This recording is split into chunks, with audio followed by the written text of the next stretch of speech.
Sharing things all over the place, and they'll turn around and come and complain. As I stand here, if somebody comes from Fosu, I came from Fosu this morning, about 20 people came to me that they want to come and vote. Wouldn't I give them transportation to come? What is all these things? We waste our time, they do it, and say, oh, you did it, we also did it. I don't have time for some of these things. They were sharing things all over the place. Haven't you seen samples of it? What is this? Childishness. I don't think that we can continue this kind of unnecessary debates. You give this, you give that. What is it? I went to a police station, I saw somebody who is my brother. And he may likely not see me before I leave. So if I give him money, what is wrong? What is it about? Then you see they go and misbehave and just turn around, just want a debate. What kind of backwardness is that? We've moved on. Let's move on. Have you seen anybody sharing money to anybody here? But we have to support our people to come and vote. I go to a place, they say, oh, I don't pay me in this. Didn't come a jano horameko.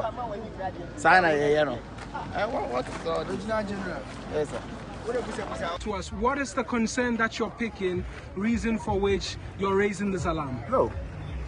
From the morning to now. All the stronghold of the NPP, right. There is tension there. Right.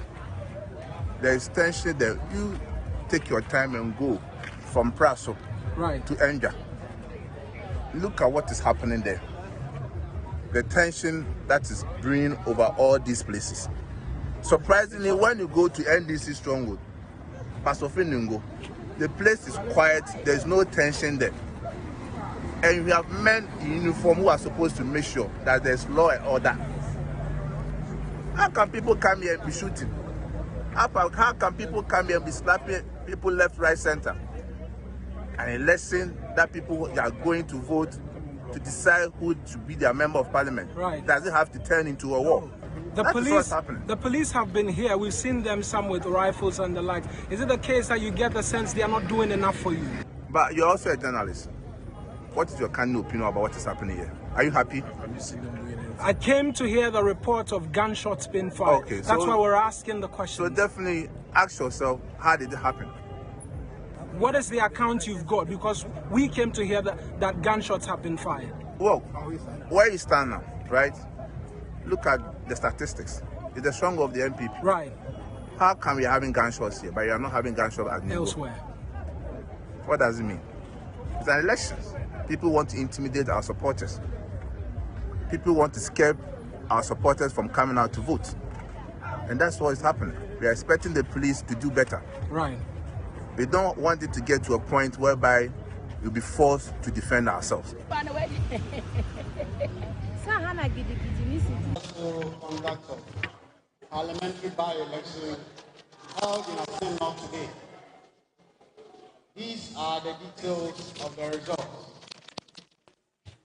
Now, 3 candidates contested. Candidate number 1, in the person of Charles Opoku of the New Patriotic Party, secured 12,630 votes. Candidate number 2, Sefenu Benis Enyonam of the LPG, secured 87 votes. Candidate number 3, James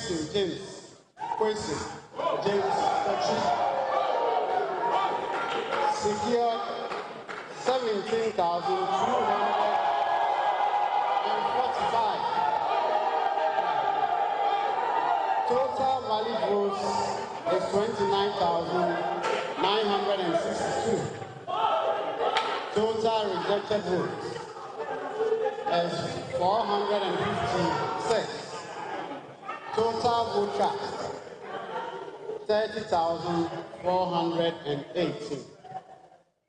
For candidate number 1, he secured a percentage of 42.15%.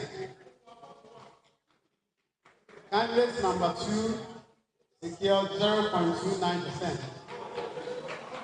Candidate number 3 had 57.56%. By the power in me vested, Now, total turnout is 74%, 74.23%. Now,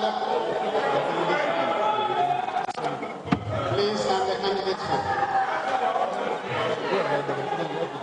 By the power invested.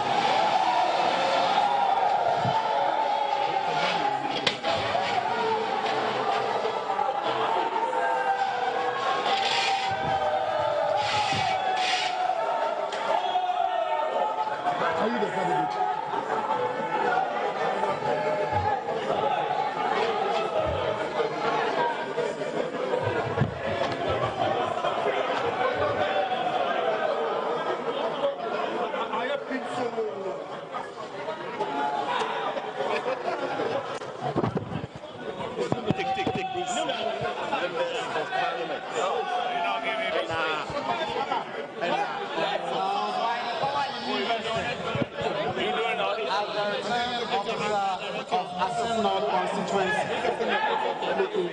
I hereby declare Honorable James Gyakye Quayson as the Member of Parliament elect for the Assin North constituency.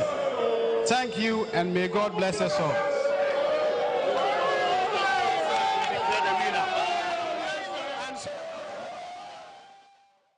Well, in the end, after all the predictions and the projections went wrong, James Gyakye Quayson retained the seat on the ticket of the NDC, keenly contested by election. But the question is this a foretelling of what's to happen in 2024, or this by-election in a swing constituency is one that stands on its own? The many overnight projects and everything that happened on election day, the people of Assin North have been commended for showing maturity in a democracy. That you cannot fool all the people all the time. We would get into the happenings before, during, and after this Assin North by-election, and how that should contribute to our democracy as a country. This is Key Point here on TV3. We're live on TV3 Ghana on Facebook, 3FM 92.7. Also, after this victory for James Gyakye Quayson, there's a court that he has to face with these criminal charges brought against him. The Speaker of Parliament has spoken and shared his view about the day-to-day trial of this particular case, describing it as selective justice. I have a former Deputy Attorney General who's going to be joining me. We'll have a conversation on this. The independent power producers, they have aborted or decided not to go ahead with the directive to their members, which was to take effect today, after that last-minute intervention by the ECG, Finance Ministry, and by extension government. But a question that we're asking this morning is, within this grace period that government has been giving to address this debt owed these independent power producers, what has to be done to ensure that you and I, consumers, don't be at the receiving end of a possible load shedding because we owe these independent power producers? We'll talk about it. All these are the key issues that are of concern to you, the Ghanaian people. We will definitely talk about it here on Key Point on TV3.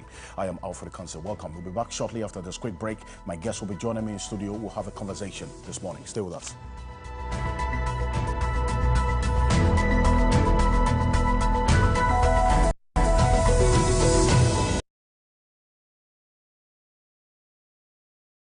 My people, Philadelphia.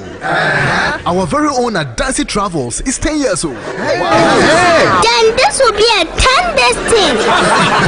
That is right. We are going on a 10-day adventure in Dubai on a chartered Emirates flight full of Adansi travelers from 10th to 19th August. And starting from $1,650, you can be part of this Adansi-licious 10th anniversary tour. The rate covers flight, hotel accommodation, breakfast, visa, airport transfer, tours, and Adansi at 10 mega party at Dubai Desert Camp with the legendary Samini. Adansi Travelers Tour. It survived the 10th anniversary. Don't be a part of this.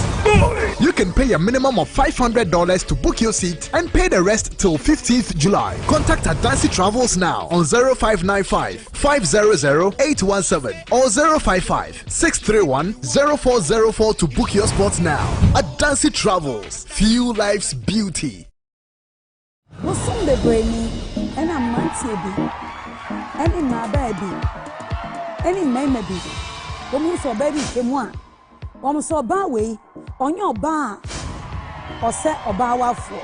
going to scrutinize every bachelor that comes on this show. Your money is our money, my money is my money.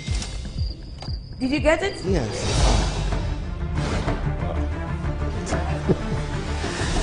I'm here to win the husband material. My mom tells me I'm the best man anyone can have because she personally prepared me for that. Equally, you're also very neat in the kitchen. So rare to see a man that can cook. Food is love. Simple. Is he hot? He's hot. If I feel insecure about your female friends and I tell you not to hang out with them anymore, are you going to do it or you're not going to do it? This marriage will not happen.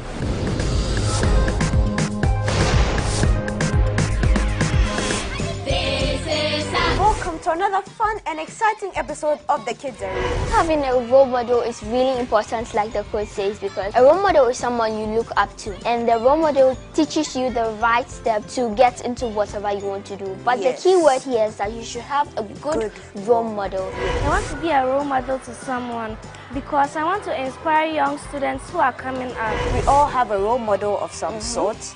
It could be celebrities like your favorite Stone Boy. Or my favorite, Messi or Ronaldo. And our word of the week is cherish. The exciting episode this Saturday at 10 a.m. right here on TV3. Kids Arena, show Saturdays at 10 a.m. on TV3. Don't miss it. Ready, set, go! The 3FM Baby Fair is here. Parents, make it a family affair with fun photo booths for family shoots, Kids Arena for the kids to have fun, and so much excitement. This fair will be a one-stop shop for all childcare products, clothes, toys, child development products, and so much more for every child of every age. 3FM Baby Fair on the 7th July, 8th July, and 9th July 2023 at Marina Mall, Airport City, Accra. To be a part of the fair and exhibit your products and services as a vendor, please call 0244 405027 right now. The 3FM Baby Fair, your one-stop shop for all your childcare products. The 3FM Baby Fair is proudly brought to you by Marina Mall. 3FM, your urban lifestyle radio. This weekend, it's a double dose of Perfect Match Extra. So have you seen me talking to her? You know, the way you approach me in this issue This Saturday at 8 p.m., we take the time to digest issues and developments that have caused the buzz on your screens. Is it about the body or... Bro, you're not married to her, relax. So I was happy when I saw the new guy. It's going to be a full house with seasoned patrons and panelists, as well as our beloved evictees. And on Sunday at 8 p.m., we bring you the grand reunion and final eviction for our top 5 couples in the Perfect Match Extra house. Which couple makes it to the finals? Remember that you have the power to vote your favorite couple to the final stage of the competition. Keep voting to keep your favorite couple in the house for the final lap on Perfect Match Extra. It's the double drama pack weekend on Perfect Match Extra. Live on TV3. Suspense, entertainment, reality. Perfect Match Extra is sponsored by Close Up Complete Fresh Protection for your important oral care needs. Geisha Moringa and Geisha Black Soap for soft and glowing skin. Frutelli Calipo, Forever Clear. Beauty by Cava. Darling Lemon Drink.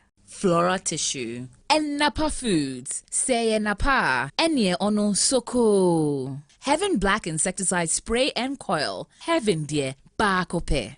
Top Choco. Ebony Condoms. Gino Tomato Mix. Supported by Bell Ice. Capfam. Empire Kitchens. Drugnet. Malcolm. Where Ghana shops. Blue Jeans Energy.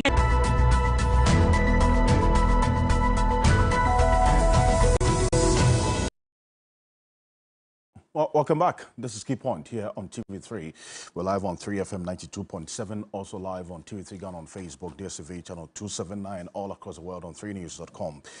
We've showed you at least some videos of the preceding events to that Asin North, that crucial by-election. Crucial in a number of ways, especially because this 8th Parliament has been all about numbers. So the MPP was hoping to inch its number up by 1 vote or 1 seat so that they would have what would be described as an absolute majority in Parliament. But as it stands now, the status quo has been restored. 137 with an independent candidate who has decided to do business with the NPP.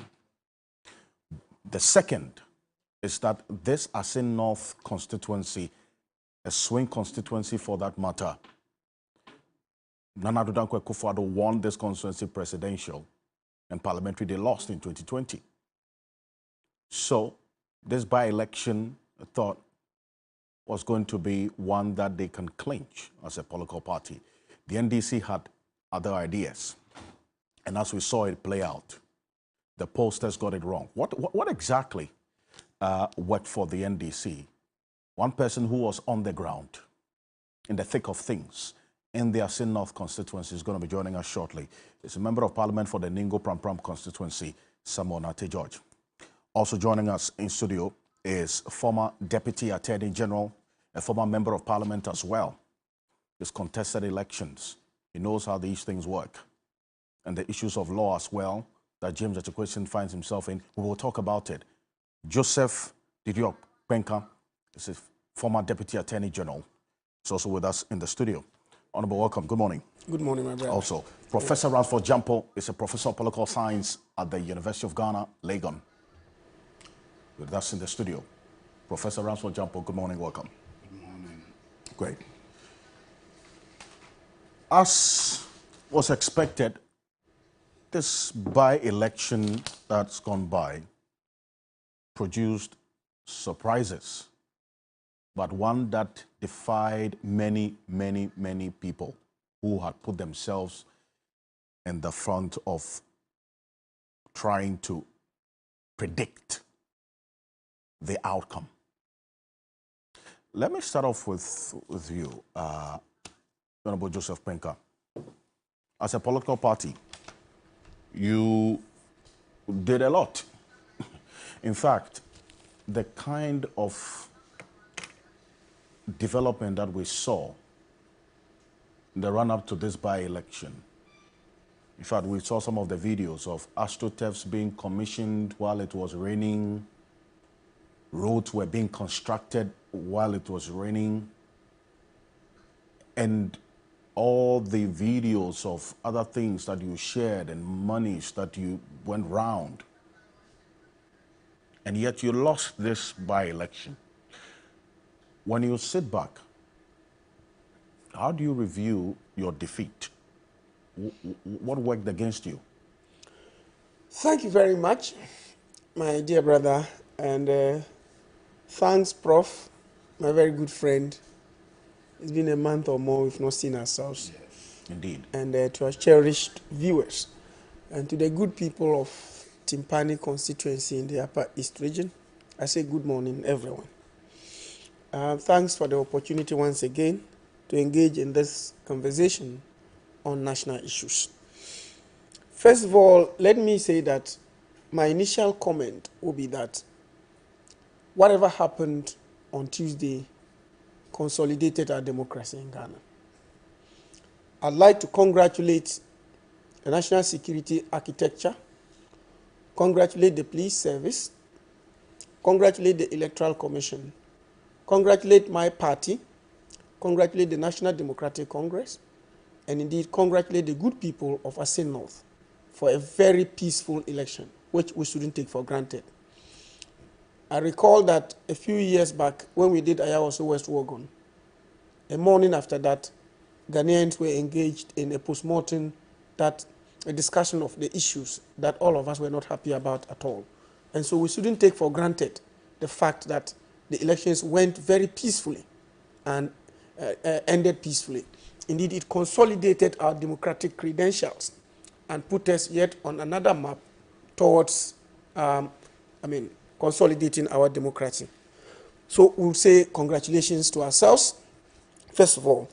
Now to your vexed question of what led to the defeat. Let me say that you've rightly pointed out that the New Patriotic Party engaged in certain development projects in the area. And remember also that some of those projects started long before the by-election. It was not at the instance of the by-elections that some of those projects happened. And just 1 month ago that the Electoral Commission announced the by-election, a lot of projects had already been initiated at various stages of completion and etc. It could not have been done overnight. And so I will say without a shred of doubt that development per se did not play much role in this particular election. And I would soon demonstrate that.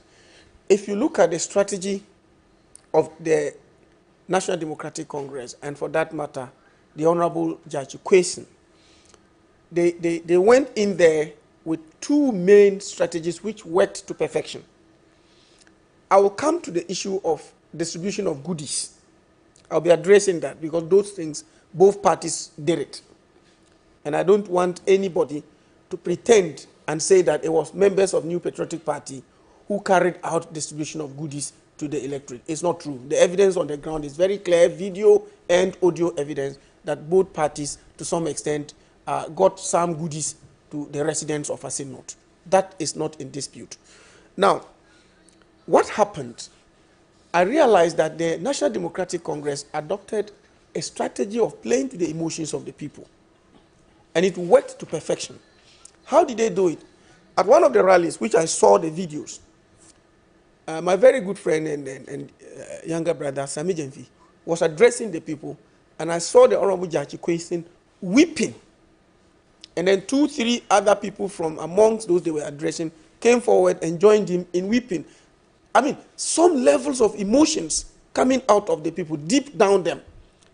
And you know that Ghanaians, by our nature, we are very sympathetic and very emotional when it comes to issues of this nature.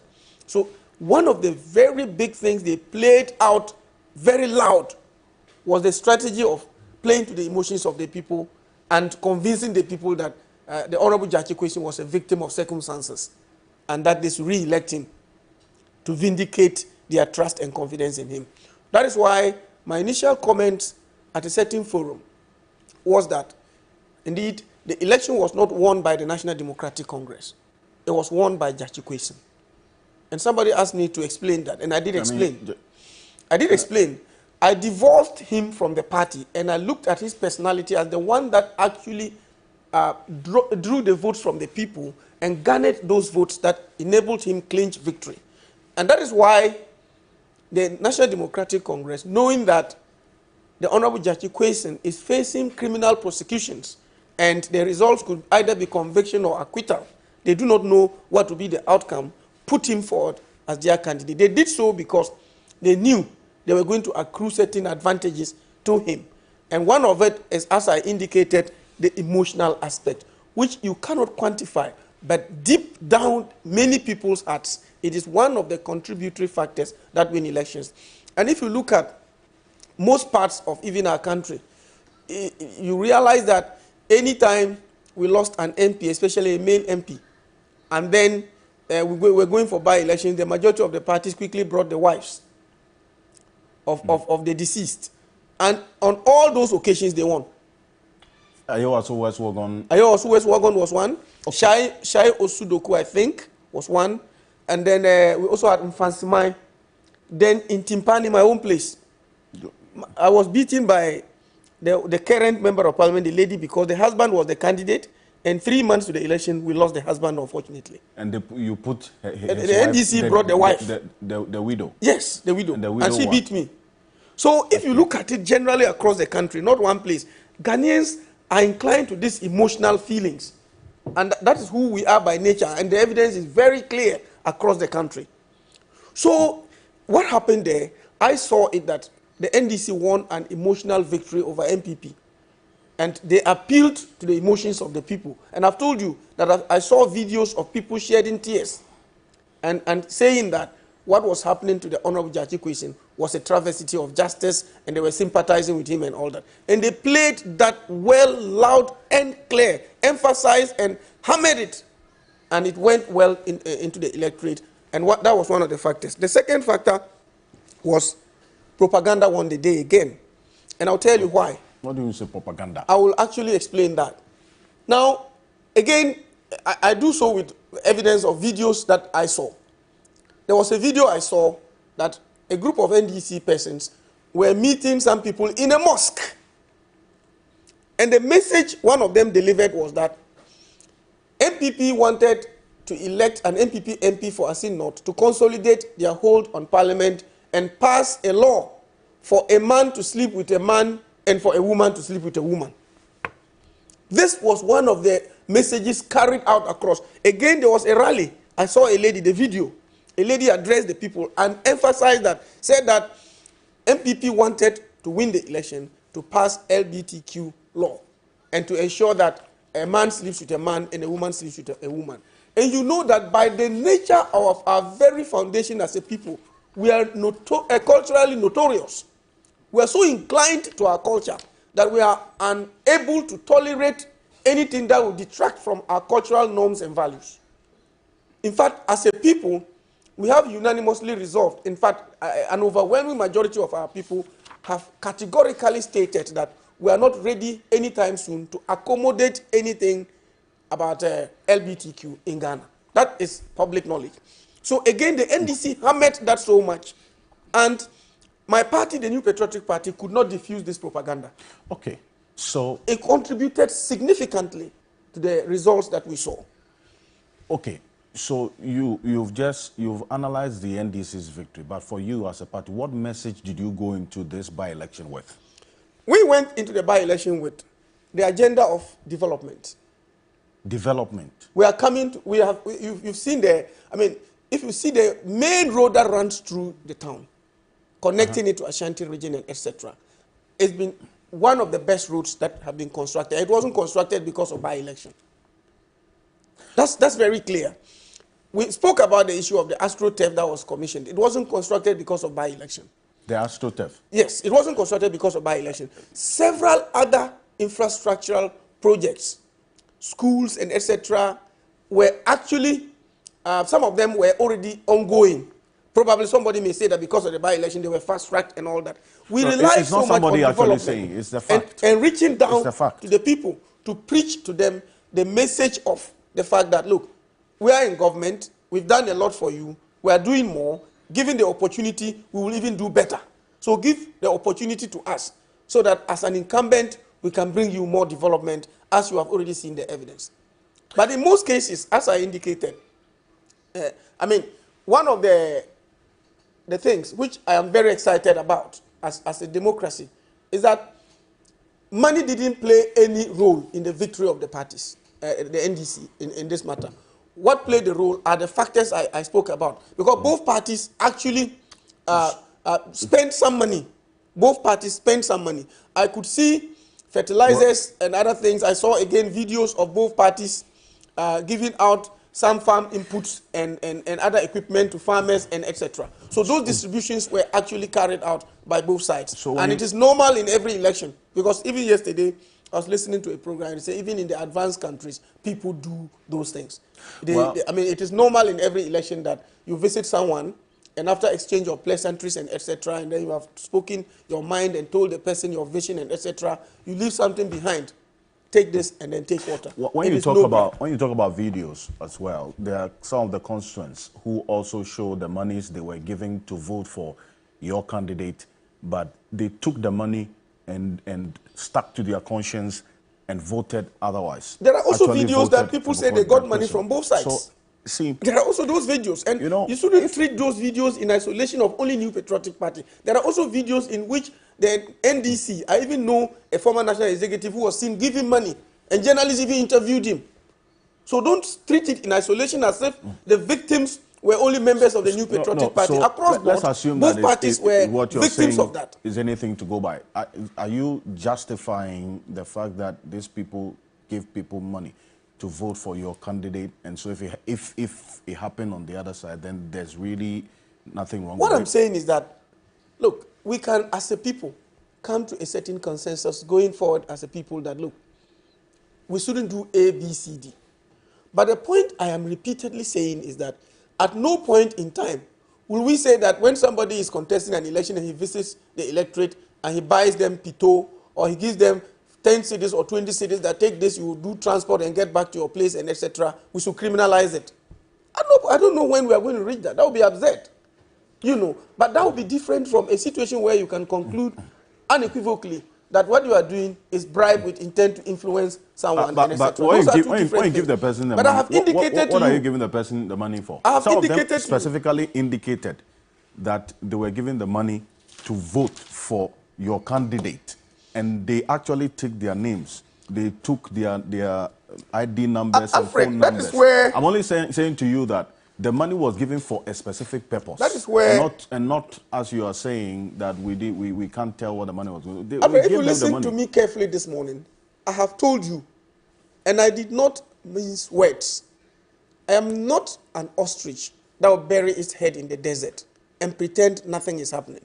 I am saying that what you are stating, indeed by the evidence I saw on video, it happened. And I'm saying that it did not happen only with respect to the New Patriotic Party. There is clear evidence also that certain NDC persons equally did. There is evidence from both sides. And I'm saying that if we think as a people that we've reached a stage where we want to criminalize that, we can go ahead. But as a people, if you go to, I mean, I have been a parliamentary candidate on 2 occasions. On one occasion I won, on the other occasion I lost. And anytime I visit people, I gather them at a place and I talk to them, I get them some pito. Some of them come from far places. They rode motors and came. You give them 10 cedis or 20 cedis each to buy fuel into the motor and go. There is nothing absolutely wrong with it. But when you talk about bribe, that's too strong a word to bribe someone to vote for you. But what is it? It's too strong a word. So you're saying that you also saw videos of NDC people giving money to people to go and vote for Jatchakweyson? Yes. You have seen those videos? Yes. You see, the point I'm making is that there are videos from both sides. Even there's someone who said that, hold on, let me give you an example. There was a motor rider who stated that he was given 200 by MPP and 100 cedis by NDC. I saw it. He said MPP gave 200, NDC gave 100 cedis. He got 300 cedis. But he's going to vote according to his conscience. I saw that video. A national executive, one of the media houses, actually, a former national executive of the NDC, one of the media houses actually saw him distributing money. They confronted him and interviewed him. I saw that video. I'm not talking about rumors. I'm not talking about rumors because I don't believe in rumor. I'm saying that there is an admission, and I have said it. That's my personal view. There's an admission that there was distribution of goodies by both sides. And nobody can limit it only to the government or to the New Patriotic Party. That would be a very fallacious claim. Both sides actually distributed. It's a fact. You pin this, your defeat down to the NDC and having a good strategy that worked for them. Yes. And you went into this by-election. In fact, you changed your candidate because you said that the 2020 candidate who was the incumbent who lost, Abrandruwa, was not or is not from Asimbreko. So you got somebody from Asimbreko to tap into the large voter population there. James Jatchakweyson is from Asimbreko, so you wanted to use that strategy to break his hold. In fact, the picture we are seeing, some of the money, the boxes of money that are people who were on the ground captured. So somebody had a box of money and camera went to see it. How do you convince me that this is somebody's... How do you... No, you wait. So We would give you more. Point is that if you went into this election with the development message, and I asked you about the message, because what we saw was a certain resounding message around James Gyakye, even though you say you went into this by-election with a development message. A lot of the comments we saw, even from the president, on the last day of your campaign, was that James Gyakye is a candidate for jail.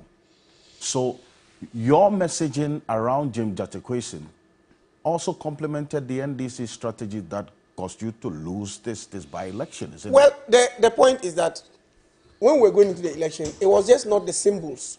It wasn't the symbol of the elephant and the symbol of the umbrella. It was the representation that the people were going to get. So the individuals mattered. And so you had to now limit your campaign to the individuals who were campaigning. Otherwise, if you are talking about parties, NDC was not in power anyway. So it narrowed down to the individual. And the messages people sent out was loud and clear that one of the disadvantages you have electing Gyakye is that he's facing criminal prosecution and he could be convicted.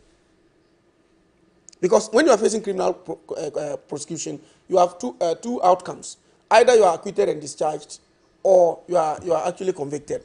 But that will be determined only by the court. Okay? So if you give a warning to the people that, look, if you elect this person, it is possible that he could be convicted. I mean, and in that case, then you are lending yourself to another by-election and etc. Why don't you go for a candidate who does not have that tag, so that you elect him, and then he can come and bring you the needed development through the government in power?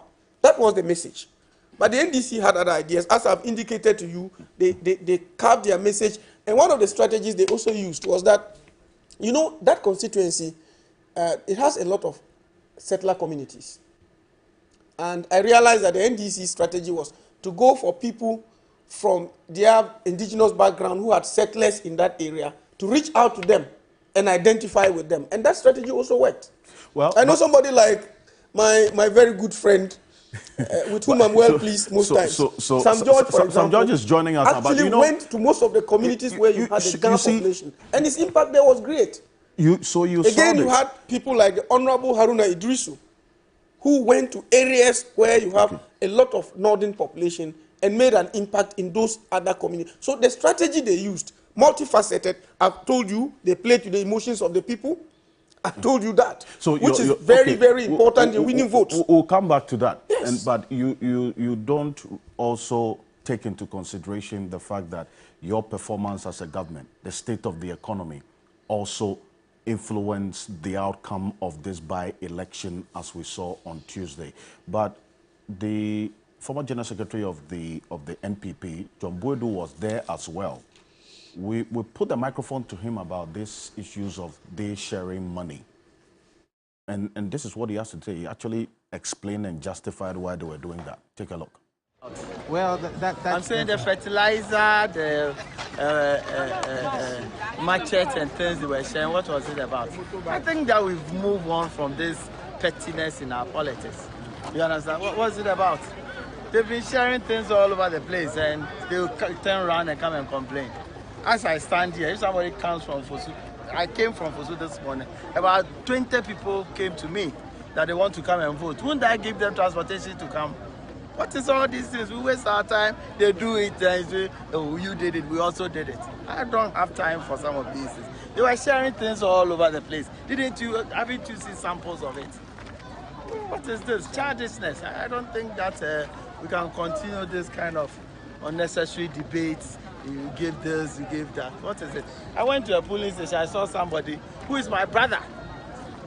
And he may likely not see me before I leave. So if I give him money, what is wrong? What is it about? Then you see they go and misbehave and just turn around, just want a debate. Oh, what kind of backwardness is that? We've moved on. Let's move on. Have you seen anybody sharing money to anybody yet? But we have to support our people to come and vote. I go to a place, they say, oh, I don't pay me in this. Didn't come a jano horameko. Sign a, you know. What? So that's John Boydo there. Sam Nate George is Member of Parliament for the Ningo Pram constituency. He was on the ground in the thick of things in the Asin North constituency on election day. Honorable Sam George, good morning. Welcome. Good morning. Thank you very much. Right.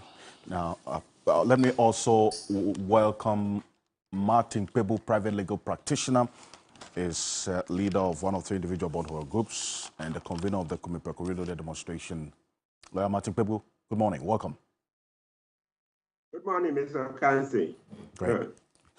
Professor Ramford Jampo, we saw, and in fact, on that day, I was with you here, every step of the way, and how things played out in the Asin North constituency.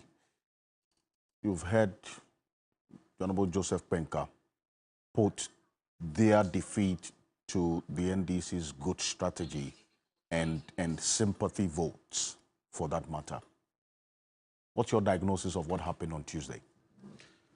Well, I believe I've spoken extensively about these issues, my views about the factors that led to this particular electoral outcome. I have mentioned, highlighted, and discussed them, and it's out there in the public domain. And so I do not want to belabor the point. Today, I would want to leave much of the discussion to the two politicians so that I would listen to them. But I like Honorable Dindiok Penka. And so I think I'll be very calm in responding to a few of the issues that I had angrily responded to previously during the week after the by-election. But I think he's repeated those issues here, and then I'll just simply say that, you see, if I sit here with you on the same platform and you say some of these things, I feel a bit insulted, and like the ordinary Ghanaian and like the people of Asin North, telling us that road constructions and some of the projects that were done were not as a result of the by-election. See, these have been the refrain that politicians have given anytime they were confronted with grand vote buying schemes. You starve a people of development, and then, yes, you may have initiated some developmental projects which may have stalled. Then immediately there is by-election. You go, you quicken. When the earth-moving machines and tractors and all those things were moving there, we saw, some people videoed, and we saw in the lead up to by-elections. So when these things happen, and then you are quizzed about it, and you tell us that, well, it's not because of the by-elections. People get angered by such responses. And indeed, it is some of these responses that also have accounted for the electoral outcome, in the last by-election. In my own constituency, my own hometown, this week, somebody called me that on the PAV Answer Streets, Salt from Prabio, they've gone to do some gravels there, and they've done that in ages. Nothing is happening beyond the graveling. And they were asking that, is it not time that we had a by-election? Somebody asked, in fact, about 4 people. Don't you think that a by-election would cause this road to be asphalted and all that? And I said, calm down. You see, gradually people are thinking that it should be possible for them to be thinking about assassinating their MPs if they believe that development projects or developments have stalled in an area.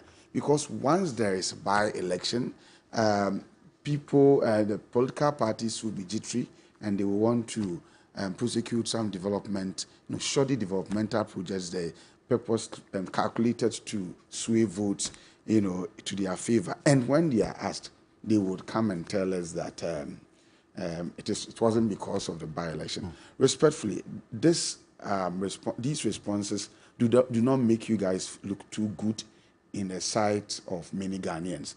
And so let us learn.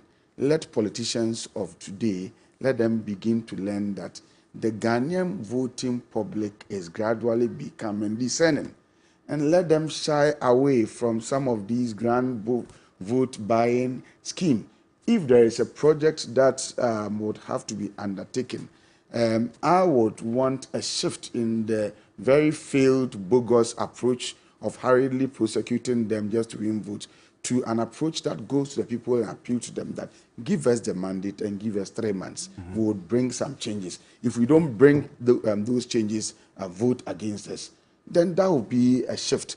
But this particular strategy is bogus, and we spoke against it in Kumewu. Kumewu people were angry. We had them talking a lot that you deliberately come in here and you are doing X, Y, Z because you want to win vote. But because that place was a die-hard support base of the ruling party, they won. But we heard people speaking against some of these things. And some of us also vociferously spoke against it. And we thought that they were going to learn. They didn't listen. They've gone to do same in Asenov. And then we are being told, giving the same explanations and political lies. That, oh, it's not.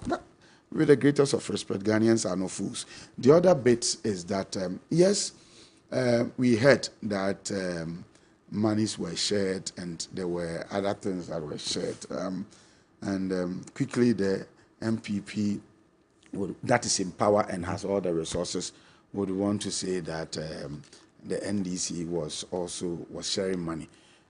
It may be true. I don't believe that the NDC went into the election without giving money to anybody. I will not believe it. But you see, the giver of money from a wallet is not the same as the giver of money from an ATM machine.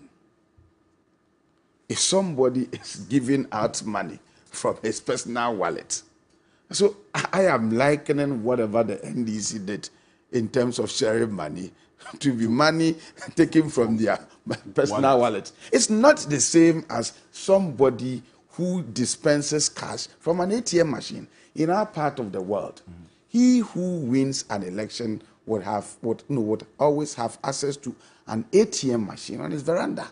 And that's how come our election is a do or die affair. And so when I heard the ruling party accusing the opposition party that hasn't got all the resources that they are sharing, I was surprised. And I said that maybe you've gone to share more money, and when you saw somebody trying to match you boot for boot, then you were raising qualms. Regardless, I think we don't have business buying conscience of the people. And as we heard the people saying, we would take the money, but we'll vote against our conscience. We would take the monies that you bring to us because the monies belong to us. So we'll take it, but we'll vote according to our conscience. And this week you heard me counseling them that some of them sometimes would want to be politically smart by going to bring some fake oracles and say that, look, if you take the money, then swear. And I'm telling them that the gods and the ancestors are also just and they are fair in their hearing. And when they know that politicians are doing these things and they've been mean to us and they have the mind efforts they've not represented our interests well, any strategy to keep them continuing on that tangent, I'm sure when it is brought before the gods and ancestors, because they are just, they would also rule in the favor of whoever may have been forced to swear. And so generally, yes, elections are about strategy. My good friend that I have a lot of respect for now is outlining the strategies that were deployed by the NDC to win. And I'm asking myself, so what?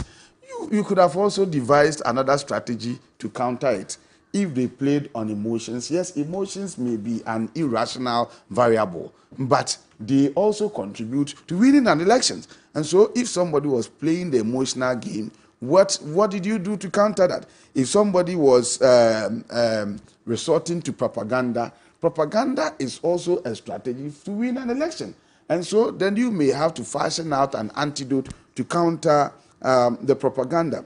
The bit about they not conceding that the current state of the economy and the hardship that Ghanaians are facing also played out for me smacks of some arrogance. You see, people are tired, people are hungry, people are suffering. And so to go about there and not to even admit that, look, things are hard, but these are the things we are doing, and to pretend that all is well, ignores the basic economic miserization of the people. And if you ignore these things, they will teach you lesson. So basically, these are a few remarks that I would want to make. I'll leave the rest to the combatants. I know Sam George is here, and I've been talking about these things the whole of the week, so I'm tired. But I want to be listening to them. But election is essentially about strategy. And look at how the president made prejudicial comments. And my brother once again is trying to dance around we'll delve into that. He's nicely. a former Deputy Attorney General. And he's doing so nicely. His work is very difficult. But you see, the president had no business making that those comments. He is reputed to be one of Ghana's finest constitutional lawyers. And I was thinking that as somebody who knows the Constitution like that, how come he didn't know that if a matter is sub judice, you don't make such comment? That why do you want to vote for somebody who is on his way to jail? Who told you? Who told the president that Gyakye Quayson is on his way to jail? Is he having a private conversation with the judges? Is he not unnecessarily putting pressure on the judges?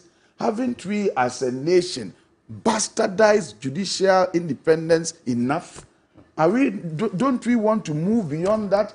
You see, during the 2013 election petition, it was the judges, it was the judiciary that kept this nation.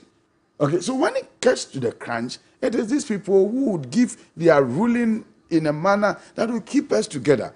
And so I think that President Akufo-Addo, yes, he's done with his term, he's exiting, but we have Ghana and we have the peace of the country to protect. So if he wants to exit without caring, he's led his life, he's retired, he's an old man, he will retire, he may not even live in Ghana. But those of us who are young, we will live here. This is all that we have. And so we plead with him that he should be circumspect with some of these utterances that, in my view, undermine judicial independence. For me now, it appears that he is a liability even for his party. The kinds of comments that he made.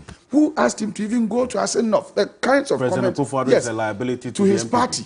Because these comments also infuriated the constituents. That, look, you are telling us that the man that we like most is a candidate for jail, and so then they will teach you a lesson by vote. And so I heard some of them saying that you can jail him today and cause another by-election, and then come, we'll still vote against you. Okay, and in that case, then it means you are not inuring your party and you are not endearing your party to the people, you know, of Asenov and by extension the good people of Ghana. And so I am disappointed he made those comments, and people like Dendiok should for once be bold enough to look into the president's face and say, Mr. President, you goofed. Gone are the days when the Damboches could look into the president of the Republic's face and tell him that, Mr. President, you are wrong. I don't know whether you were, you remember, but at one point in time, President Kufuor wanted to involve himself in the procurement of certain things for the Electoral Commission. Damboche looked at the president's face and said, no, it doesn't fall within your mandate. The commission is an independent commission. The Alajites there could assert themselves and tell the president their peace of mind. Okay, so people in the party of MPP, as we know, is a party of rules. It's a party of people who are courageous. I don't expect that the Akufo-Addo becomes so frightening that people are always scared of him, and you cannot look at his face and tell him, Mr. President, you are wrong. So, Idiok, for once, say it publicly that the president was wrong. The comments he made were prejudicial, and it places unnecessary pressure on the judges in a manner that, in my view, severely undermine our quest for judicial independence. Prof. Jampo, thank you. But take a look at the video, that statement that you make reference to. We're going to touch and get into a bit more detail later, but since you mentioned it just for the uninitiated, we'll play it and we'll get into it a bit more, but take a look. Now, if you don't know the way Burma, the beer Burma, no, Jim Hono, or Jim Hono. Yeah, poor Piano Baba, the Sumbo. No, Piano Nassam, Baba Hamaji. Let him be newspaper move. I say no, the MP say, I say no, the MP say. Yana here. Yeah, poor Piano Baba Yajuma. Now the fiancé of every trade Baba Yajuma. Maybe some would the fiancé of Baba to Baba Yajuma. And I demand our to I prison. I die a demand our baby to me I prison. So Uncle Dream Mohua, Uncle Fan Homa. Nasana Abamo. If you say, NDC for a penny, sir. Miss Ramo, Mamma, yes, I'm from Sonu Blue. Mon pet Obia, Oba, Baba ye Eduma. Then the old Babich now, China Appeal Court, or Chinese Supreme Court, or Chinese High Court. You have to be there. Yeah, MP. So that's President Kufuor there. Aside from what you heard, a quick translation in summary says, if you are in prison, how can you bring development? How can you work for your constituents?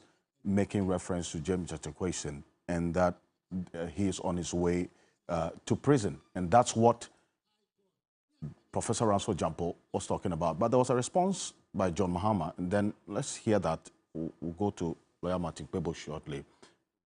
And that indeed, if this happen, he is going to go to jail. As that is what got a number of responses, both from John Mahama, and not just him alone, but a number of lawyers as well, and the likes of Professor Jampo. Take a look. Of Asin North do not deserve a prisoner as a parliamentary member. The president is wrong if he said that, because he's prejudicing the case in court. He's not a prisoner, you see. You're a journalist, you know he's not a prisoner. He's not been convicted. You are guilty, you are innocent until proven guilty. He's not been proven guilty. And even justices of the court and professors of law have said that the Supreme Court erred in its judgment. Because the Constitution is clear. It says to be eligible to be an MP, you should not owe allegiance. And it's at the point of election that kicks in, not when you're filling ordinary forms. We disagree with the Supreme Court. He's not a prisoner, and if the president said that, it's unfortunate, it's against our democracy, it's against our laws. The president cannot prejudice a case in court. So that is John Dramani. Well, that's my colleague Kamala Kuche there, who was also in the constituency. Lawyer Martin Kpebu, bring you here at this on this particular one. This is within the realms of a prejudicial statement, which Joseph Kwenka was talking about, that he doesn't see much of it. But from where you sit, your talk on this. Wow, Mr. Kansi, I have to begin with a laughter. Oh, did my colleague, there's a honorable former deputy attorney general, did you say that you don't see anything wrong with the president's statement? Just to be sure. Well, he didn't ask me any question on that, and I'm sure I didn't even speak to that. But he's quoting something that I never said. No. I didn't speak to that at all. You in my preliminary comments, I looked at the general overview. You didn't ask me anything specific to what the president said. Honorable, so it is not. I never Joseph spoke to that. you made a statement. You said something. In reference to that, could go to jail. I mean, no, it was my personal assessment I made. I said that in this particular case, I had even said earlier to the NDC that they are engaging in a risk because he could either be acquitted and discharged or convicted. I said that in my statement. No, I made reference but to I was not specific that he will be convicted or he has been convicted. I didn't say that. I said he could be convicted. I made specific and that is what reference happens to, in a criminal trial. If you haven't commented on it, if you I say didn't. so, When the opportunity come comes, to you. I'll tell you But my I view. made specific reference I'll tell to you my the view when it president's comes statement, to which me. you Yes. made responses to. You made some general statements about, or you try to explain. But let me bring in Lawyer Martin Pebo. Yes, you are making a point before Joseph Kwenka came in. Yeah, okay. So the point is that there is no way we can justify what the president did. I mean, he had no business going into the Jachikwesin's trial. It shows a man who was desperate and was clutching at straw. And the president was just clutching at straw.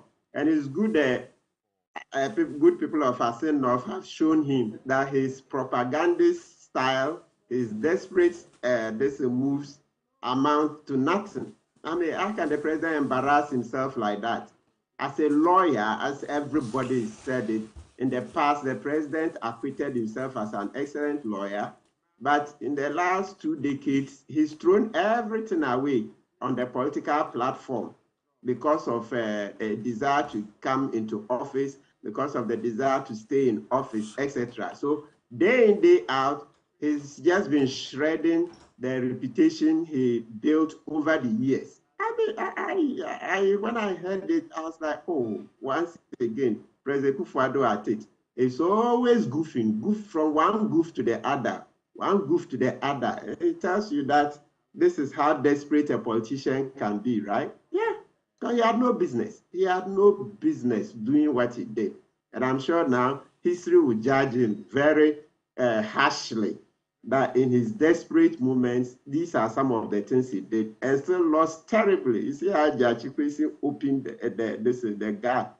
He opened the gap despite everything the president did. President Kufuor will not be a happy man at all when he leaves office because he would have very few people to hold him in high esteem because all the reputation he's built, he succeeded in shredding everything from corruption to now propaganda. You see, what is left, excuse me, you look at everything that he's done, that's just what it's been, his reputation and his legacy has been coming apart month by month, month by month. And so he's just on a downward trend to the bottomless pit. That's where he's headed. Nobody can stop him. That's it. You see how he's kind of thrown our economy to the dogs, and now we are suffering. We are in a cost of living crisis. Then now it comes to elections, just be, play fair. And then he was playing so dirty, he descended into the gutter to do so much propaganda, and it has boomeranged on his face. I mean, you can go on and on and on.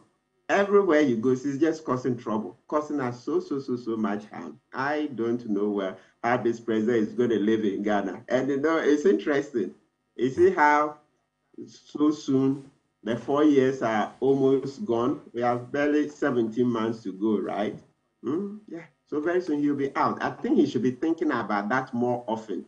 That very soon all the power, the soldiers, the police, that he has, all the security apparatus at his beck and call, they are going to be gone, and he'll be back to the same Nanado that we knew. Then he will see. He'll be very miserable. Maybe he still has a few months to, do something to get a modicum of some respect. But I really doubt, because this thing wasn't necessary. It really wasn't necessary. Okay, so I brought you in here specifically about this particular, this statement. You say that it is within the realms of a prejudicial statement, listening to the president. Definitely, because you see, sometimes you even look at the personality. This is the #1 gentleman of the land. The president talking about the pending criminal matter. To the layman, once you make these statements, he would believe it and also even add more. Don't forget that, you see, the ordinary man who lives in Ghana knows that, look, the president knows a lot. The president has so much connection. The president is way above. I always talk about this information asymmetry. You see, so what the president knows, most of us don't know. He has intelligence reports, He has contacts everywhere. So generally, when the president talks about the case, I mean, it applies to any other thing he talks about. People know that, look, there is more that he knows that he hasn't even said. So when the president says that, well, somebody who may go to jail, the ordinary man would say that, oh, the president knows that this man is certainly going to jail. There are no two ways about it, because we can't run away from the fact that the president has access to so many things that we don't even know. We, in our wildest imagination, we don't even know the intelligence and everything. So with what he did, he just caused so much harm to the judiciary, because he gives the impression that he knows beforehand where the decision is going. And as I said, because he has access to so many things, then the ordinary man will put 2 and 2 together and come to a conclusion that, oh, yes, the president knows that the man is going to jail. There's nothing you can do about it. Does the if clause in this statement water down the effect of this statement in any way? That if you are in prison, you can't bring development, or how can you work for the people? Does it in any way? Not really. You see, the context, as I told you, the context is what has not been spoken. The context is what has not been spoken. And the context, I repeat, is that this is a country where, you know, literacy is still a huge problem, okay? And even for those of us who are literate, we all know that this country is not as transparent as it should be. And there are so many things that you and I can't even talk about on air, but we all know within our hearts, as I said, because of the contacts and the connections of the president. It's not only in Ghana, everywhere. In the name of national security, look, so many things are usually done illegally, okay, for national security interests. They can invoke it and do so many bad things, all that, right? And it's not only in Ghana, elsewhere it happens. So those are the contexts. So when the president mentions that, oh, if you are in jail, then quickly, we are quickly adding the things that we all don't want to mention on air, but we know that the president can do. So that is the context. So the context is everything. It's everything. He is the president. If, let's say, that thing had come from, let's say, maybe Ms. Okanse, you or me, then the ordinary man wouldn't put too much on it, because they are like, oh, you, what connections do you have? What contacts do you have, right? But when it's coming from the president, they are like, hey, this is the #1 gentleman. He has access, contacts everywhere. In the name of national security, there is very little that he cannot get. So quickly, then people are thinking about the president influencing the judiciary, etc. Well, you can't run away from it. That's what we'll be thinking. And citizens will be right to think so, because of the powers and, as I said, all those things that are available to the president. That's how come he didn't have to wade in there. He didn't have to wade in there. You see? I see. Yes, that's how. When this statement was made, I heard also others drawing this aspect that because of the outcome of this case being either or, these two possible outcomes, then you would also want to look at it in that context as well. Does that legitimize in any way that statement that was made? No, please say that again.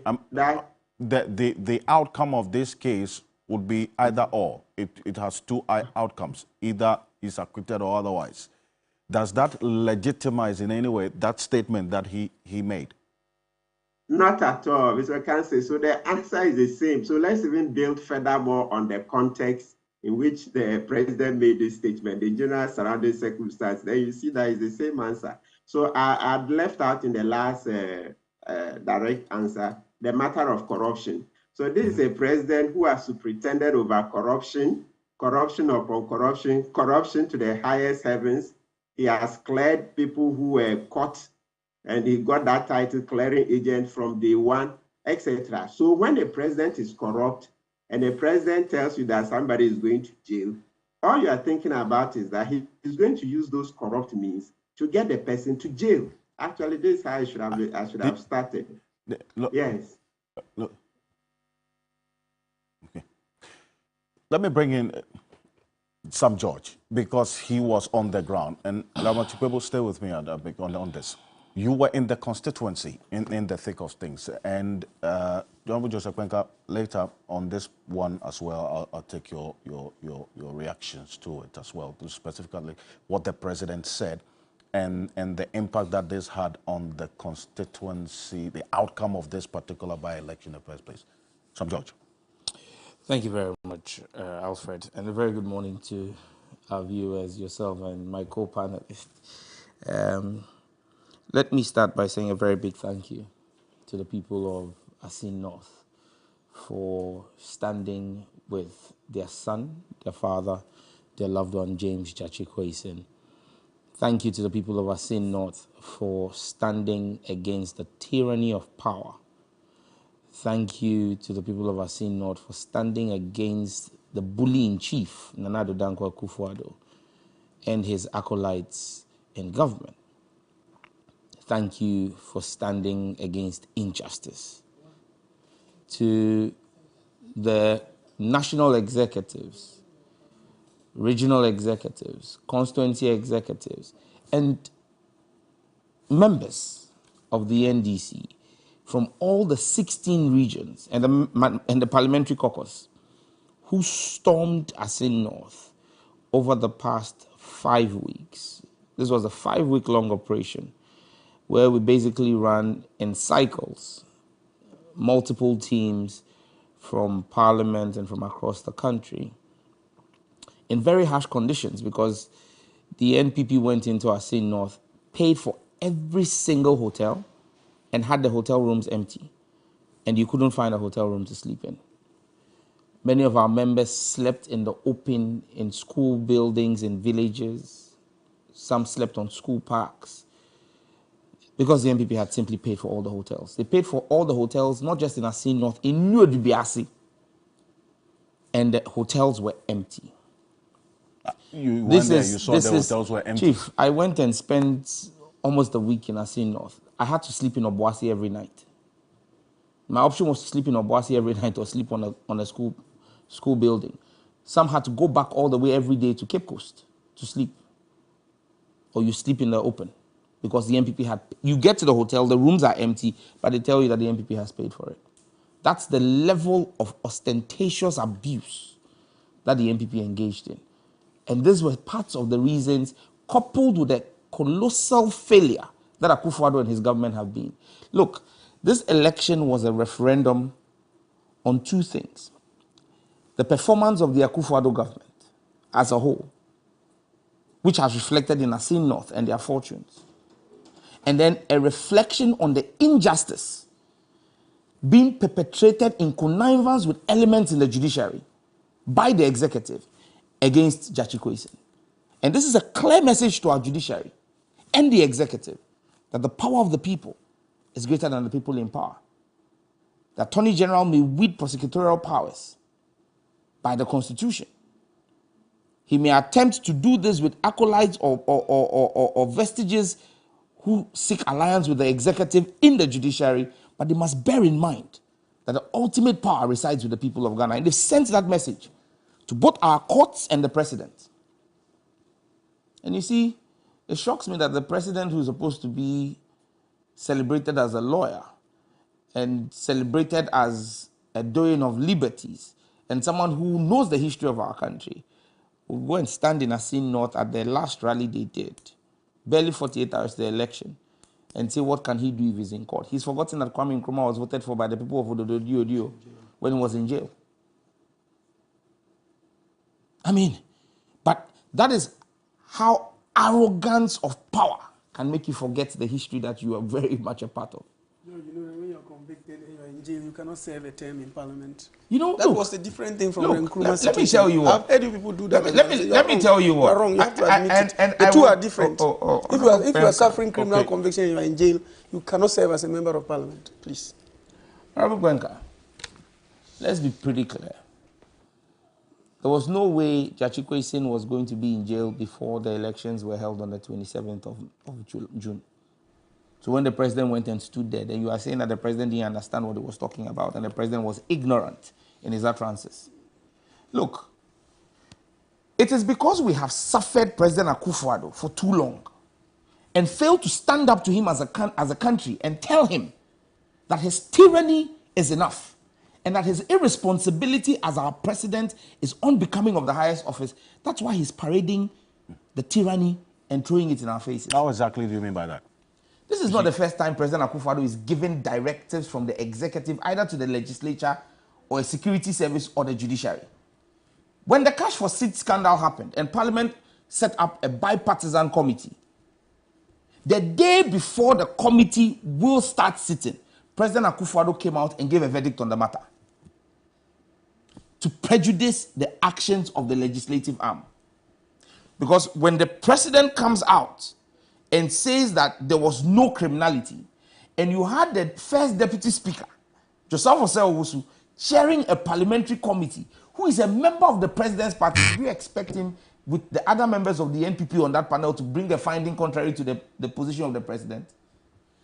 When the CID was supposed to investigate the 5 million gallons missing at Bost, and the minister at the time, Boakye Ejako, had set up an interministerial and interbody agency made up of CSOs to investigate it, what did the president do? Issue a report that he claimed had been authored by BNI, which was supposed to be part of that multi-sectoral investigation, but reported alone solely to him and prejudiced that before that committee even started its work. There are several instances I can continue to give you where the president seems to clear people. Akonta mining. The president comes out and says that there is nothing going on. So you said that at the time he was speaking. Extreme irresponsibility on the part of the president. Why? Because there was evidence that his own former deputy chief of staff, who is now Minister for Lands and Natural Resources, had seen. That led to him suspending Akonta Mining's work. Is he suggesting that the Minister for Lands and Natural Resources, Abu Jinapor, was wrong in suspending that license because he had acted in a way that didn't make sense? He had to have Abu Jinapor do a 360 to try and explain what the president said. Look, the president is simply irresponsible. Our president, look, and the last time I described him, I described him as an over-pampered sports kid. People didn't realize. Minister, did he not? Sorry, what? But the president spoke after the lands minister spoke, right? Oh, but in fact, that is even what makes it worse. Why? Because the lands minister is the one who is the sector minister. He's the one who acted on evidence before him in the Akonta Mining case. What evidence did the president see? Did the president show you any evidence to support the position he was taking? Absolutely not. But the president was protecting one of his acolytes, one of his minions, Wontumi, who he dispatches to misbehave. You see, so at the end of the day, the president puts his personal parochial interest over the national interest. Listen, we went into this election. I'm challenging you and all the media houses to show me a 1-minute footage of the MPP candidate speaking at his own final rally, where President Akufo-Addo went to make those unfortunate extra prejudicial comments. At his own final rally, he didn't speak. In fact, the only time he spoke was in a 6-second video captured by your own Komla Kluche on the ground. After they had finished the rally and he was parading himself on the streets. When Komla went to him and asked him, this was after he had won the nomination, asked him, you've won the nomination, what do we expect to see? His words were, nothing, nothing, nothing. That was the end of the interview. So this is a person who, God forbid, touch wood, had come to Parliament and they said, Honorable Member for Assin North, rise in Parliament and speak for your people. He would have risen, bowed before the speaker and said, nothing, nothing, nothing, and sat down. The person cannot even speak and tell you, my name is Charles Opoku. Did you engage him? I am daring any media house to show me a footage of him speaking publicly throughout the 4 weeks campaign. You say you have videos of but how about if that was a strategy to have him It was a strategy to have a deaf and dumb no, but candidate. I mean, without and this is with all apologies, respectfully to persons with that. And when you say deaf and dumb, I'm doing that in quotes. I'm not saying someone who is deaf or someone who is dumb. I'm talking about someone who cannot even open his mouth, cannot express himself. I say he cannot string forward a sentence to say, my name is Charles Opoku. His whole interview, his whole communication in his campaign for 4 weeks was nothing. When he interviewed Komala, when Komala Kluche interviewed So him. the fact that you didn't hear from him does not mean that he cannot string a sentence together. Or Chief, he cannot mention you are his campaigning name. for an election. How is Martin that? Pemka, Honorable Pemka, has run 2 campaigns as a parliamentary candidate. Same as me. I've started running my third. Ask him if he's in his campaign. When he met the people he says he meets and buys Pito for, and the ones he gives 10 cedis for transport after meeting them because they came from far in the. You're not here when he said that. Oh, I was following the whole program. Ridiculous. Ask him if when he meets those people, what he says to them is nothing. Look, this is a candidate who had absolutely no message. His message was 200 Ghana cedis. That is all he had. Look, and I was on the ground. As early as 5 a.m., there were ministers of state. And if anybody says I am lying, I will mention their names. Because we engaged with each other. I was put with Honorable Mani in a certain part of the constituency, overseeing 8 polling stations in the Ningo area. Because there's a huge Ningo community there. As early as 5 a.m., a sitting minister of state was standing at the polling station and moving because we had started mobilizing very early. By 11 a.m., all our people had finished voting. But he was standing there, and when our people arrived, he was offering 200 Ghana cedis himself, paying. Several of them we met. People he did not know. When I confronted him and asked him, he said he had come to visit his sister. I asked him, you came all the way from your constituency in the Volta region. Came here, Assin North, to visit your sister on the election day at 5 a.m. Are you a wizard? What were you doing at that time? Me, I was there to do election. I didn't run away from the fact that I was there to do election. But I wasn't there sharing money. I was there because we had taken the pain to identify our people and prompt them and mobilize them. You had a strategy. The MPP strategy was simple. Let the NDC bring the people who pay them to vote for us. Because they thought that they worked in Kumewu. That was their only strategy. They had no campaign message. Look, the MPP, and like I said, we were on the ground for 5 weeks.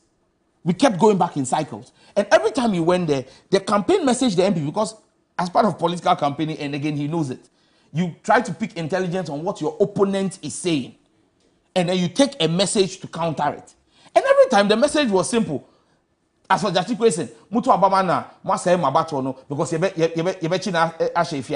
you vote for Jachikwe Kwesen, you have wasted your vote because we will arrest him. And the people kept asking us. So I had to take the pain to explain to the people of Assin North that Jachikwe Kwesen is not hated by the NPP. It is the people of Assin North that are hated by Nana Addo and the NPP.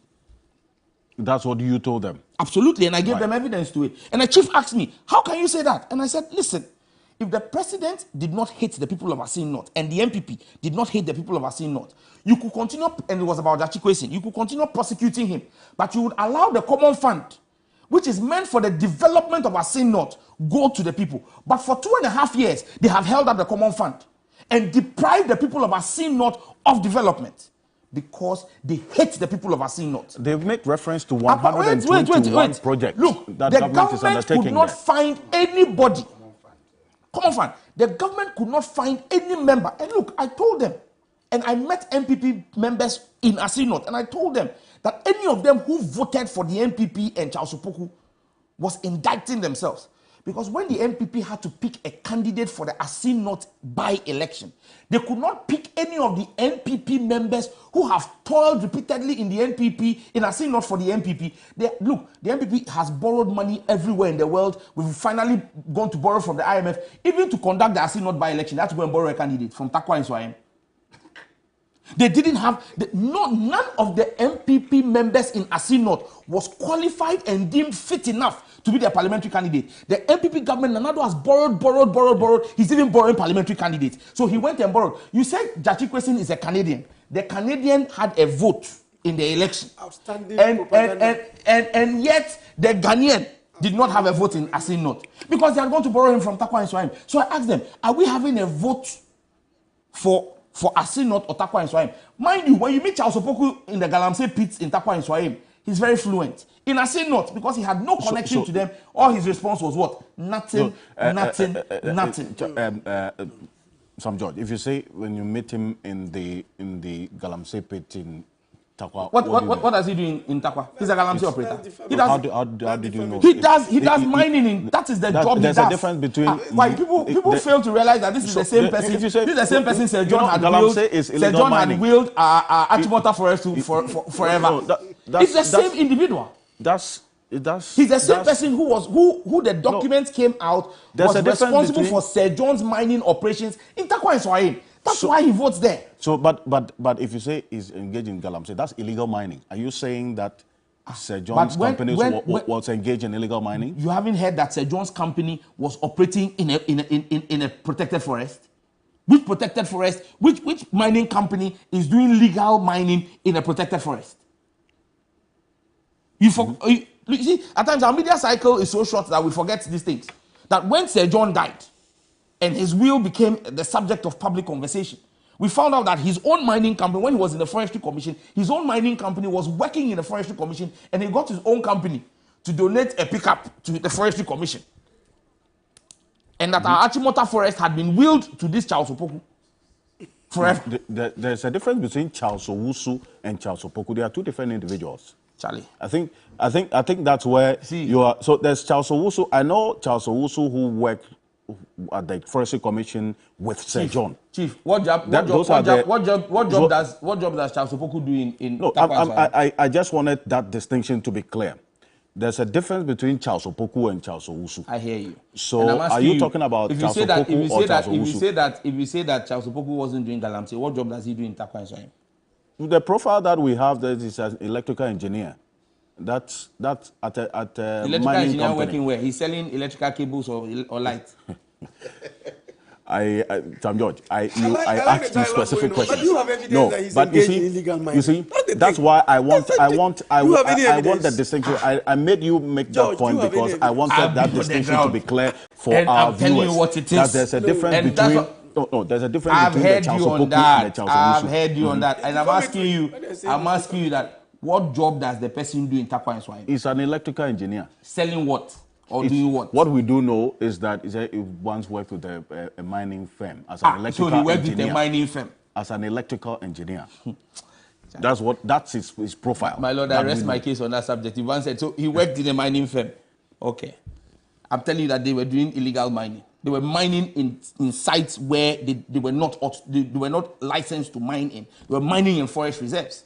But you see, we are discussing Asinot. We'll go to that. But all of that is evidence that was put to the people and they made their decision. But you see, I love the videos that came out. And see, I am challenging my brother Kwemka.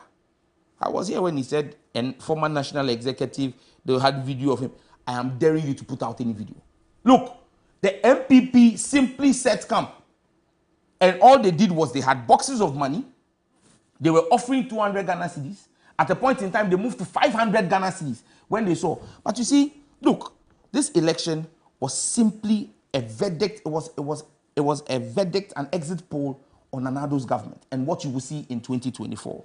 It is not to mean that the NDC will go to bed. No. This election showed that the NDC has superior strategy and that when the NDC is united, we can win any election. In 2016 and 2020, the NDC had 14,000 votes, 14,193 votes. James Jachikwe 14,193. The NPP had 11,000. Sorry, the MPP had the NDC had 17,000. Sorry, the NDC had 17,498 votes. 17,498 votes in 2020. The NPP had 14,193. Now, you come back in 2023, and don't forget, a by-election usually has a lower turnout. Yet, Jachikwe was able to poll 17,000 again, 205. In fact, he polled only 293 votes less in a by-election from the general election. 293 votes less. The NPP, on the other hand, in this election got 11,389, which means that the NPP lost in almost 3,000 votes in this by-election. The margin between James Gyakye Quayson and the NPP in 2020 was 3,305. In 2023, the by-election, the margin was 5,816, an 82% increase in victory. You say you don't like to play the ostrich, but you play the ostrich by simply failing to admit that this was a referendum on the performance of the Akufo-Addo government. And I hear the MPP try to tickle themselves and laugh and say, oh, it's 1-1. Kumewu was won by us. Go and check the results in Kumewu.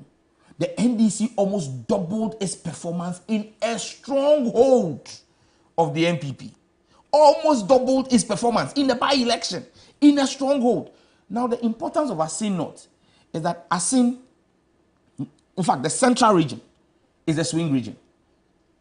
It is not a stronghold of any of the two parties. It's a swing region. Swing regions normally determine the pulse or go with the pulse and thinking of the country. Now, Asin North itself is a very swing place. The NDC used to hold the seat 2012-2016. And then Abena Durowa came in 2016 and beat the NDC candidate who had been there from 2012. So the NDC held the seat in 2012 to 2016. Abena Durowa came in 2016. We entered parliament together with Abena Durowa. Won it from 2016 to 2020. Then they switched again back to James Gyakye Quayson in 2020.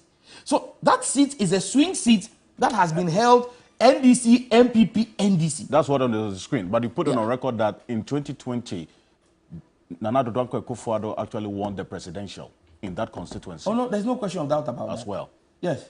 In fact, that's the 2020, the result that you made reference to. Yes, Nana Addo won. Nana Addo won. But you see, again, that should have even sent a signal to the MPP that you're not dealing with people who don't think. Look, when you see voters who vote skirt and blouse, it tells you that they are focused and they have an idea what they want to do. They are not swayed by what you say. Because then they are not voting in a straitjacket. And that's the nuance of Asin North. That makes this result even more poignant. Because then you need to realize that you are dealing with people who are a reflection of the general perception of our country. A swing constituency in a swing region. Deciding that in spite of the numerous goodies, and Charlie, look, it was MPP, look, you guys you are just beautiful at your mismanagement. You are a spectacle of disdain to watch in politics. Because to see the MPP cutting roads, even on the day of the election, the road leading to Ningo, there was Basufi Ningo, there was a grader working on the day of the election. When it was raining, in the 2 weeks to the election, that whole week it rained. We campaigned through the rain. That's when they made Baumia wear fugu to go and kick a ball. He wore fugu through the rain. He thought the fugu was a raincoat. He wore fugu to go and kick a ball and got beaten by the rain there. That whole week, they were cutting roads in the rain. I mean, this, and don't forget, the Ningo road, the people of Ningo, why they are not foolish is, that road was a cocoa road initiated under the NDC. That road was 63% complete. The MPP comes into power in 2017 and halts the road. Fails to do anything on that road, even when he held the seat from 2017 all the way to 2020. Because they said the people of Ningo, the people of Sikambodria, all those areas are Gomoes and Ningos and Gangan people. They won't vote for them. Anka, all those areas. They refuse to do the road for them. Then when he gets to a by-election, you bring Greda to come and start working on the road. And you think the people, they wash their face upwards. Well, that is why they went to the polling station and they voted. And I love the songs that they sang. What is Kanaba? Yeji, Yedi, and so you tweet Yamo. Oh, this Ningo you talk about is not your constituency. There's a Ningo in the Asin North constituency as well. And we said it on the day that there's a certain Ga and Gadangbe community as well in the Asin North constituency that occupies this Ningo area. So that brings another dynamic to how things played out. Honorable Joseph Kwenka, on this statement by the president, which you said there was a brief reference that you made to it. Lawyer Martin Kpebu, and not just him alone, Professor Ransford Jampo, and many others have condemned the president for this statement, which gets into the realms of a prejudicial statement because of how the case is playing out in court. You have been a deputy attorney general before. Did the president have any justification making this statement in the first place? Thank you very much. First of all, His Excellency the President did not speak in English. He spoke in Twi, as I heard him speak. So it means you even have better control over the language and understand what he was saying, because that's more of a mother tongue. Proceed. His Excellency the President spoke in Twi. He didn't speak in English. Now, there is nowhere in the President's speech, nowhere, that he said Gyakye Quayson will be convicted. Nowhere. And if there is, play it. It's been played already. He never said he will be convicted. If your interpretation of the fact that he said somebody in prison cannot be MP is the fact that he's alluding to the fact that he'll be convicted, that's another thing. But the point is that if you are going through criminal trial, there are two outcomes. I've said it. You are either convicted or acquitted. And in this particular case, one of these outcomes will play out. There will either be conviction or there will be acquittal. Now, assuming that any one of them happens, for example, let's go for the worst case scenario. Assuming he's convicted. When he's convicted, he cannot serve as a member of parliament, strictly by our constitution. So if the president is addressing MPP supporters and is alluding to this, then he's looking at the other option. That in the event that he's convicted, you have nobody to serve you. But are you... That's my understanding. In the event that he is convicted, you will have nobody to serve you. Because the president did not state that Gyakye Quayson will be convicted. He didn't say so. Which will make it clearly prejudicial. He didn't say he will be convicted. He said, so no one can save you from prison. So what he's alluding to is that he's going through criminal trial. He can either be convicted or acquitted. In case he's convicted, he cannot save you. But this is a man standing before you who has no record or has no criminal case pending in court. So that if you vote for him, he will bring you the needed development. This is what I understood him to be saying. Because I want to believe that all the commentary ran by all of us. Nobody has been able to state categorically that President said at the forum that Gyakye Quayson will be convicted. He never said so. So, and if you are running commentary and you choose to, you are addressing people, you choose to tell them that because of a pending case, which the outcome could be that the person could be convicted or acquitted. In case he's convicted, you won't have anybody to save you. It's a statement of fact. But I'm saying that when you make a prejudicial statement, like for example, if you had said that, look, he's going through criminal trial, he will be convicted, he will be imprisoned. That's a different subject. That's sub judice for you to discuss. But if you are talking about it, the NDC can also go and say it that indeed he will be, he's an innocent man and he will go through this process without any blame. They can also make that in their campaign, and indeed they said it. And that is why they have put him back as candidate. They know very well that if he were a convict, he could not have contested. But I have said it, and I know some of them did say that it is a risk they have agreed to assume, that when you put up a candidate who is going through criminal prosecutions as a parliamentary candidate, you risk it because there is a possibility of conviction, there is also a possibility of acquittal. So there was no categorical statement pronouncing the guilt of James Gyakye Quayson as far as the court prosecution is concerned, for you to nail the president directly that his action was sub judice. That is my argument on this matter. The personality of the president. Let me quickly, let me you say see, something. you had made that, yes. Let me say something. I think cleverly, Honorable Kwenka, right from the start, said the president spoke Twi. That's what he said. We played the video. Yes, I'm not sure that Honorable also is very well vexed in the Akan language or in Twi.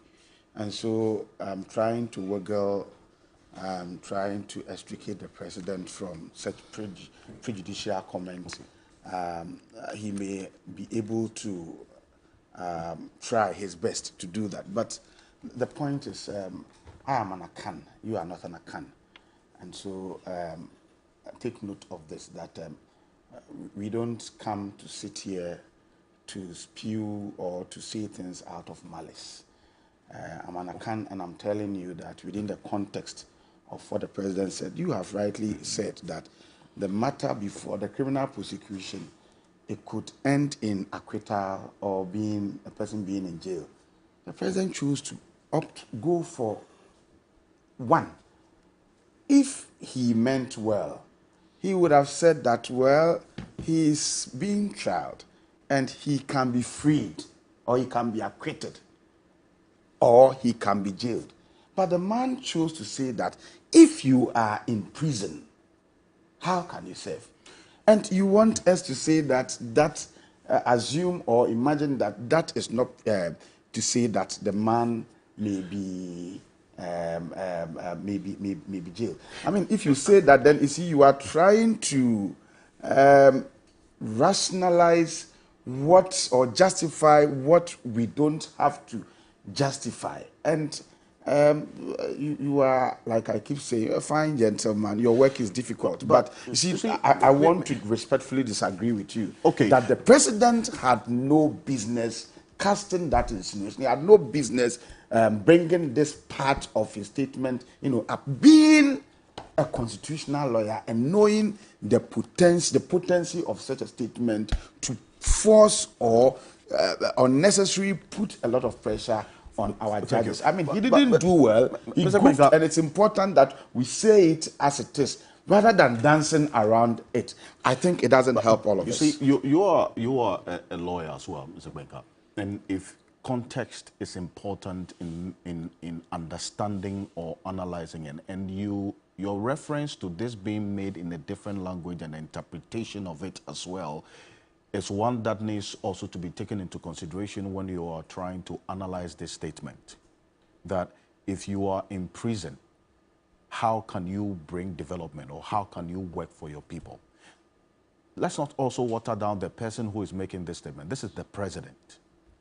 Joseph Gbenga, you were saying that at the time the president was saying speaking, that was James you don't Gyakye-Quayson see anything wrong with it. He wasn't in prison. At the time the president was speaking, James Gyakye-Quayson wasn't in prison. No. See, he wasn't in prison. Can I just? No. You see, that is why when statements are made, you have to put it within the context of the general speech of the person. And to understand the person, if you pick and choose one phrase or clause or statement from a lot, you may misunderstand the person completely. He said a lot before he brought in that and concluded with other things. And I'm saying that in criminal prosecution, two outcomes. I've repeatedly said this to the boring ears of many. Because, look. But why did the president? Wait. He was addressing a party rally, canvassing votes for his parliamentary candidate. He was. Some of these things. He was. And he was telling the people the possibility of a conviction. He was anticipating the possibility. At the time, Prof, he was anticipating the possibility of a conviction. Should there be a conviction, you will not have any MP because you will be in jail. You should keep it in his Yes, and I'm saying he was addressing a party rally. For God's sake, he was addressing a party rally to ginger the MPP people to go vote for his party. But in our question, ginger support. At that time, you couldn't divorce him from the new patriotic party. Let's be very careful about that.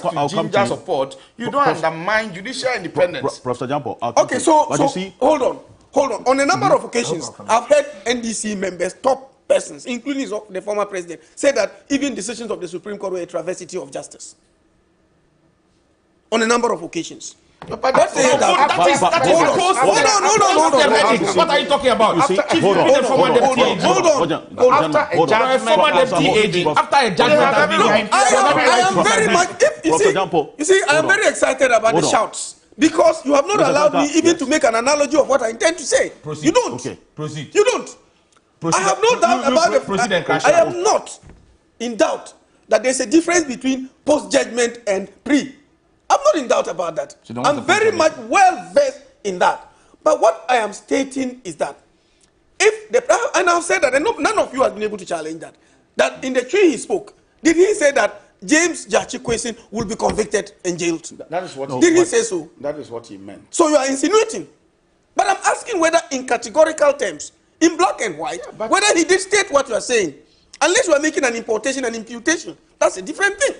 But you don't create the impression as if the statement he made was categorical, that the person is going to be convicted and jailed. He didn't say so. So he was insinuating probably that, look, the man is standing trial, he could be jailed. So if he's jailed and he's in prison, how can he serve you? He could also be acquitted. These are possibilities. So we, in doing the analysis, we shouldn't pigeonhole him, straight-jacket it, and put him at a certain corner as if what he said meant a particular thing and push him to accept that that's what it meant. Because if he did say that he will be convicted by the set of facts available, that's prejudicial. That's sub judice. If he says that nobody can save you from prison, he's probably looking at a criminal trial that he can end up in jail. He can also end up acquitted. That's what I'm talking about. But you don't make those statements as if you have a very categorical thing that he said with respect to the criminal trial that it will proceed to a conviction. There's none. Okay. But remember, I have said this. Remember, I don't intend, that's why I'm shying away from discussing the merits of the matter at the risk of sounding sub judice. I'm shying away from it. But just watch as we proceed, justice will be done. He will be provided all the necessary things and the constitutional safeguards. At the end of the day, if he's innocent, he'll be acquitted. If he's guilty, he'll be convicted. We are going to come back here one day to discuss again the outcome of that matter. In any case, and at that time, we will say it without fear because it will not be sub judice anymore. But until that is done, I think that we have to give the president the benefit of the doubt. That he didn't make any categorical statement about conclusions respecting the trial. He didn't. Alfred, I think that the ending part of La Pemka's position is way more intelligent and more a finessed and nuanced position than what the president said on the campaign rally. You either admit that the president got carried away and lost the plot, or you simply look the president in the face. Chief, he's left with 17 months. There's no benefit you get from this government. Tell them the truth. Look them in the face and tell them the truth. Because look, the president, you cannot sit here and try to whitewash the president's irresponsibility. Look, hold on. Chief, when you were speaking, 30 Ghana seconds. 30 Ghana seconds. First of all, we have 30 UK seconds. First of all, I am not. You see, they've shared money. Every money now is money. Time is now money. Because it's 30 Ghana seconds. Time is as I money. speak to you now, as I address our listeners, I'm not a government appointee. And that's the more reason why you should be able to tell them. That's the point I'm making. To the facts available to me, I don't earn anything from government. There is hope that in the 17 months left, something will happen. But don't get involved in this mess. I am not. You are better off not to be associated with this mess. So let me proceed. What I am telling you is the true position of you give the president. You can't harm the president on the basis of a statement he didn't say categorically. You can't do that. Alfred, there are two possibilities when a man faces criminal prosecution. One is that he will be discharged and acquitted. The other is that he will be convicted and jailed. The president knows that a matter is sub judice. The president goes to stand before his party people and the country, because it wasn't a closed door meeting, it was an open air rally with the media, and tells the media of our country and the people of this country that you have two candidates. There is Charles Opoku, who doesn't have any issues before the court. And then there is another one who will end up in jail. He said the person will start from Supreme Court, today's Supreme Court, the next day Appeals Court, High Court. How can that person serve you when he is in jail? Those were the words of the president when you do a transliteration from Tree. How can he serve you when he is in jail? How does a man get to jail? Is it not when he's been convicted by a court? So if there is a case... Is it a case of if or when he is in jail? The president did not do any of this post-facto rationalization and contextualization you are trying to do. The president spoke explicitly, and I don't mind pausing for your production to play the video again. Let's play the video again. That's actually what is on the screen now. Let's play the Let video them play it with sound. for the benefit of our viewers. Let's play the video again.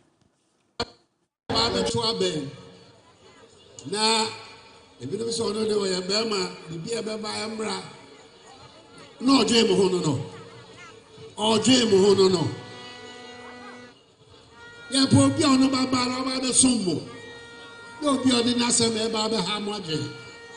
Let him be a newspaper move. I say North MP say, I say North MP say. Yanania. Yeah, poor Piano Baba Yajuma. Now the fiancé of every Baba Yajuma. Maybe some who the fiancé of Baba to be Baba Yajuma. And I demand our to be prison. I die a human out of to be a prison. So I call dream I go for the home. Nasana Abamo. If you say NDC for a penny, sir. Miss Ramo, Mamma, yes, I'm from Sony. More pet obia or bar or Baba yet a Juma. Yet your Babbage now. China Appeal Court, or Tennessee Supreme Court, or Tennessee High Court. You have to be there.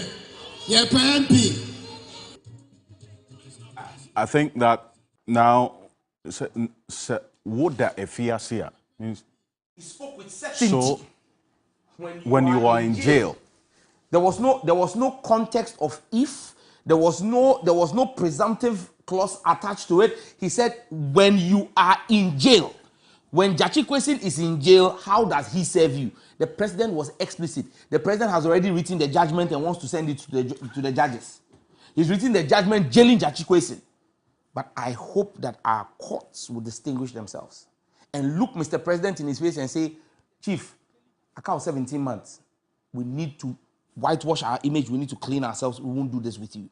The same way the security services stood their grounds in Asin North. And let me salute the security service. I met IGP Dampare. He's someone, I've been one of his biggest critics. And so when I met him in Asin North, we met at Gangan A and B. When I met him at that polling station, I said to him, IGP, I congratulate you for the deployment you've done today. You've not been critical of you, but I must salute you for the deployment you've done today. I am happy with it. And he said, oh, you owe me a humble pie.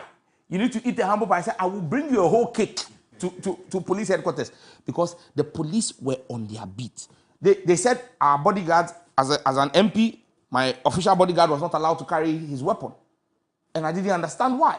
But the IGP insisted on it and said nobody should carry a weapon, even though we saw some of the MPP private security, individuals in plain clothes carrying weapons. But at least at the polling station, there was enough police presence to deter any of the MPP miscreants who were brought in. So I celebrate them. But you see, it is important that we appreciate the work that is being done by state institutions. And the fact that the electorates have come to a place where right now you can't just wake up and think that you are going to give goodies to people and they will vote for you. My message, look, and as we celebrate, I will wrap up here, because as for Akufo-Addo, it is clear that Akufo-Addo is he's a waste of our time, for want of a better phrase. He's a complete waste of our time at this point in time, because our president is completely out of touch and out of sync with this country. The president doesn't understand the nuances of the people's sentiments. Did you see? Look at his body language when he was speaking at that rally. I mean, I told you, the president is one who is now fraught with throwing tantrums. An over-pampered spoiled kid who is reckless. He is completely reckless, completely out of touch with reality in this country. And for him, he's living in his pension already. So those of us who still have working years ahead of us, it should be what? Yes, you have to be measured. Is the president measured in inflicting pain and hardship on the Ghanaian people? I needed to Alfred, just you see, draw you the on reason that. why the president is continuing to misbehave is because we are saying be measured, be measured. When the president is inflicting the pain on you, when the president is increasing, when his poor governance has made the cedi, the depreciation of the city, wipe off the business capital of businesses. Is the president measured in it? When the president is inflicting his mismanagement and inefficiencies on us, is he measured in it? When the president is abysmal in leading this country, is he measured in it? Why should I be measured in my criticism of a failure? What you are saying is that a student, you are marking, fantastic, we have a lecturer here. Prof, what he's saying to you is akin to the vice chancellor telling you that a student has written a paper. He has failed. Be measured in giving him an F. They didn't do that. You can't be measured in giving a student who has failed an F. If the person has scored 12 over 100, you can't be measured in saying, I'll give him an F by writing the F in cursive. An F is an F. The president has failed. And we must call the president. Look, when it comes, I'm not passing a judgment on him as a person. I'm passing a judgment on him as president over the last 7 years. The president has been a colossal failure. He's an abysmal waste. Look, the president will be studied in political science classes of how not to be a president. Because this man has inflicted the shabbiest form of governance. Look, even military dictators have run this country better than Akufo-Addo is doing. And we must say never again. God brought us Akufo-Addo so that as a Ghanaian nation, we will never commit this sin again. The same way God took Israel into Egypt. He took Israel into Egypt only once in their lifetime for them to appreciate the value of freedom. He has given us Akufo-Addo for us to see what never to do again when we want to elect a president. There's a difference between you analyzing his stern like this and also the statements about being a sport kid and being reckless his behavior as a president is akin to... That goes beyond his performance and his administrative analysis that you have done right now. As an individual, the president is not going around demanding things from people. It is as president that he's behaving like an overpampered spoiled kid. And on another platform, when I used that, I said the president is behaving like a child in a church service. You've gone to church with your child. Your child says he wants to put his hand in the offering it is bowl. those statements that I make he's rolling on the reference ground to. and throwing tantrums that because he refused to allow him to put his hand in the offering bowl. The president, that's why I didn't say Akufo-Addo. I said not as a person. Him as president is behaving like an overpampered spoiled kid who is reckless, extremely reckless, not just incompetent, but reckless. For example, I've run out of adjectives. Thank you. I mean, because I'm passionate about this particular matter, let me make another Prof, your outfit is very MVP in nature. You forgot. Well, that's what they tell me. Red, white, and blue. That's what they tell me. So when I came here, I said, hey, is it 2 against 1? But well, that's what they tell me. But the MVP people too, they say I'm NDC. And so me... today is 3-1. Oh, how? Yourself, Martin and Prof, you're all giving it to me, so it's 3-1. Oh, because you decided to play the Austrian. It's 3-1. And when I was coming here, I was told that it's 3-1, and it's 3-1. Oh, I mean, that's unfair. Kwenka, I think I can understand. You see, you don't speak Twi, so but in the Twi and Akan language, you are allowed to say certain things indirectly, and the import of whatever you say indirectly can be taken as categorical statement. That's why they said Obanyansafo yebuni beyankanasem. Okay, so that you speak to the wise in Proverbs. You don't say it directly, but a wise person is able to decipher the categorical meaning of whatever you may have said, indirectly. And so the president didn't have to be categorical. As president, he spoke from a privileged position. And so let us stop rationalizing it. Say other prisoner. It's instructive, it's categorical. And I think that trying to say that dance around it, trying to dance around it, it doesn't help. And like Sam George said, at this particular point in time, we all have nothing to lose. I mean, you I don't think you would be in government. I mean, you are done. Your role as former Deputy Attorney General, I don't think there's going to be any reshuffle. This is the only president in the history of Ghana's Fourth Republic who is immune to calls for reshuffle.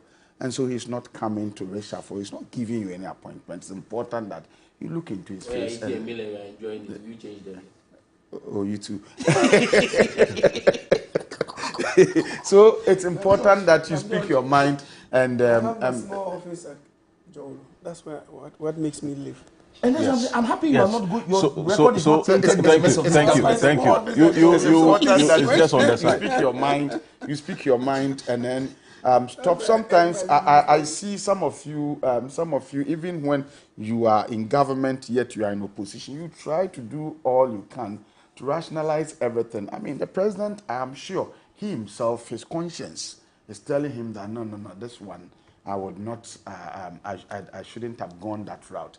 I'm sure he himself, his conscience is speaking to him. And so, for us to say that he was not categorical, he didn't have to be categorical in this particular matter. He spoke free, and like I'm saying, in the Akan Ghanaian language, you are allowed to say certain things indirectly. The wise would have a way of deciphering the categorical meaning of whatever you may have said indirectly, and they work with it. That's what they said. Obanyansafo yibunebe yenkanasem. Thank you, Professor Jampo. And lawyer Martin Pebo, finally on this. After this, yes.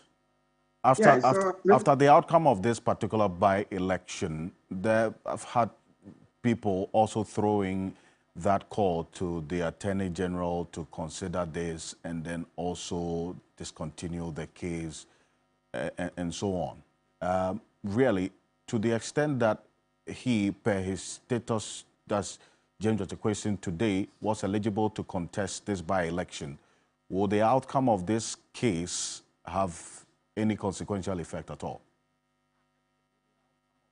Yes, Mr. Kansi, the outcome of this case can have consequential effect if, in the unlikely event, he's, adjudged guilty, okay? That's if he's convicted. And so, once there is that possibility, it's a criminal trial, we've all said it over and over, that it could be one way or the other, okay? What we do have to do as a nation is that, look, once again, the context is very, very important. This is a criminal trial that every Ghanaian has to get up and ask that we discontinue it. So I've mentioned also over the past 6 weeks or so, I've been saying the same thing, that look, can we gather some signatures, maybe 1 million signatures, so that we petition the Attorney General to discontinue? Because we're thinking that, look, to the extent that as we speak now, there is a bill in Parliament trying to do away with the law against dual citizens becoming MPs. So once there's such a bill, it tells you that, and these MPs are our representatives, okay? So it means that as a nation, we want to do away with that bill, that law against dual citizens.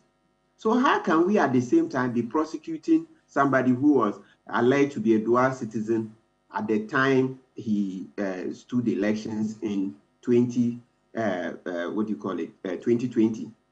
So there is a disconnect. So for me, that call is very appropriate, and we've not even done enough. It still comes back to the docile Ghanaians. We are very laid back when it comes to these matters. Sometimes people tell you, well, they are looking at their bread and butter issues, so they don't have much time to do this public interest cases and public interest causes. But the mistake we make is that if we don't get up and take care of these governance issues, then we give the oppressor the room to gradually come for us, even in our small corners. Yes, because today you say, oh, it's Jacquesin, it doesn't concern me. Tomorrow, it will be the priest. Then you say, oh, I'm not a priest, it doesn't concern me. Tomorrow, it will be the next day, the policeman. Oh, I'm not a policeman, it doesn't concern me. Another time, then it's a soldier. I'm not a soldier. You see, a shaman, a killing. Oh, I'm not a soldier, it doesn't concern me. And so on and so forth. Then eventually, they come for you yourself.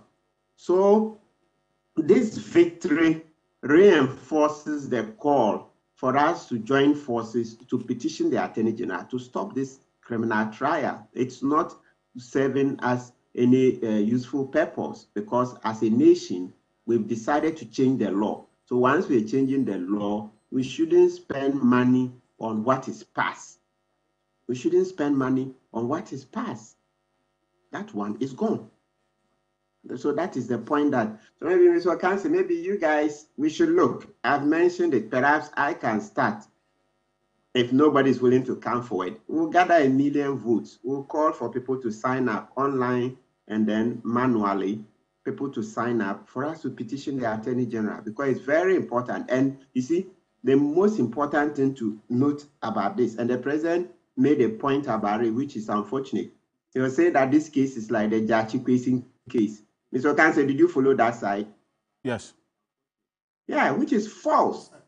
It's an absolute false. You mean the Adamu Sakande case? You're making reference to Adamu Sakande? Yes, right. Adamu Sakande. He's saying Gyakye Quayson's case is like the Adamu Sakande case. I was like, wow, this is a complete falsehood. These cases are parallel. They are miles apart.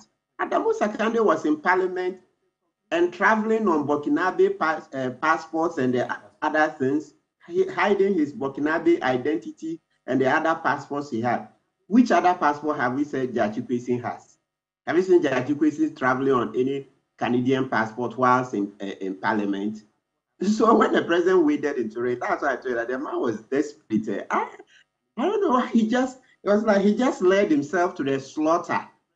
Yeah, but the President, by saying the cases are the same, just led himself to the slaughter. The two cases will never be the same. Have you seen Gyakye Quayson traveling on any Canadian passport whilst in Parliament? Adamu Sakande was doing that. He had Burkinabe passport. He had different names, different names, like the Reverend Kusibuafo of the infamous cathedral. Yes, he had different passports, like the way Kusibuafo had, and was traveling on them, aliases, and doing all manner of jumping around, and he was caught. And that's how he was jailed. You tell me, has Gyakye Quayson traveled on a Canadian passport since he renounced his Canadian citizenship? Also, similarly, you see how in this case, the EC, the Electoral Commission itself, looked at Gyakye Quayson's papers and gave him the all clear. So in all of this, the thing we haven't emphasized so much is the way we have dragged the EC into the mud. Because the EC looked at Gyakye Quayson's papers and said, yes, he has submitted his renunciation papers and everything. And besides, at that time, the EC said, well, it's at the time of the elections, not at the time of nominations, and cleared him. So in all this brouhaha, is the EC with bastardized so much. Yeah, that the EC doesn't know what it's about. And that doesn't look good at all. So for me, I mean, the President has just led himself to the slaughter. And you see how now there's nothing left of the President. This is what you get when you leave law aside and dabble in propaganda. When your propaganda is weak, yeah, it will expose you. Like the way Bamia said, when the fundamentals are weak, the exchange rate will expose you. That's just what the President has suffered, right? Okay. Leamachipebo, thank you for this. And yes. And Ghana seconds. Ghana seconds. Why do you keep saying Ghana seconds? And it's already on the count. The regular seconds and Ghana seconds. You know, Prof. Alfred, there's something I want us to tell viewers. And I've said it at other fora. Okay. If we think as a people that at a particular point in time, a law that we had enacted earlier is not serving its purpose, we go through the process and get it repealed. That's the essence of legislation. Likewise, if we think at a particular point that there is a lacuna created over time as a result of practice, we make a law to fill the lacuna. Now, we ourselves have brought this upon ourselves as a people because as a parliamentary candidate before, when I went to pick the form from EC, there was a particular question on the form, whether I owe allegiance to another country. And when I was filling the form, there was a date that I was filling the form. I filled the form on that date, and I got a magistrate to sign. And it was stated there that any false declaration could lead to my prosecution. Okay. The fundamental thing which all of us have run away from and continue to run away from is this. that at the time you fill that form and indicate the date and say you owe no allegiance, if at that particular moment you don't owe allegiance to any other country, there is no case against you. But no action taken later can validate an act that took place earlier, retroactively. It can't. Our law is a frowns on that. You cannot make a law today to take effect from yesterday. Our law itself is clear on that. Likewise, you cannot engage in an act today and regularize it, a criminal act, excuse me to say, alleged criminal act today, and it to be regularized tomorrow by all subsequent actions. It cannot. I don't want to go into the merits of the matter, but all the discussions I've heard from even lawyers, I'm shocked that we are not looking at the content of the form we fill and the declaration we make and the date we indicate, and then the countersigning by a magistrate that we owe no allegiance to any other country. We are looking at it that at the time of election, did I do A or B? That's why I'm saying that the error we have committed as a people already is that we should have indicated to ourselves and done all the processes and practices and conventions such that it is at the time of filing that we make those declarations, not earlier. But if you make an earlier declaration at the time you don't have the certificate of renunciation, then you are falsified. Okay, but that's the argument. We should be very careful. In all of this, questions also go to the Electoral Commission, is it not? Yes. And that's what the likes of Professor Kwaku Asare have been very consistent on. I'm going to take this quick break, but Sam George, there is, in 30 seconds, there's a quick, if I made reference to that statement when you made it, yes. But just for the benefit of especially that group of people, yes. Just a quick one on that. On Charles Opoku. And just so that it doesn't become an issue in Ghana, because I know this country. When I said you can't pick a deaf and dumb, I did my fingers this. I spoke in a context. I'm not referring to physically deaf or physically dumb people, because I said he spoke.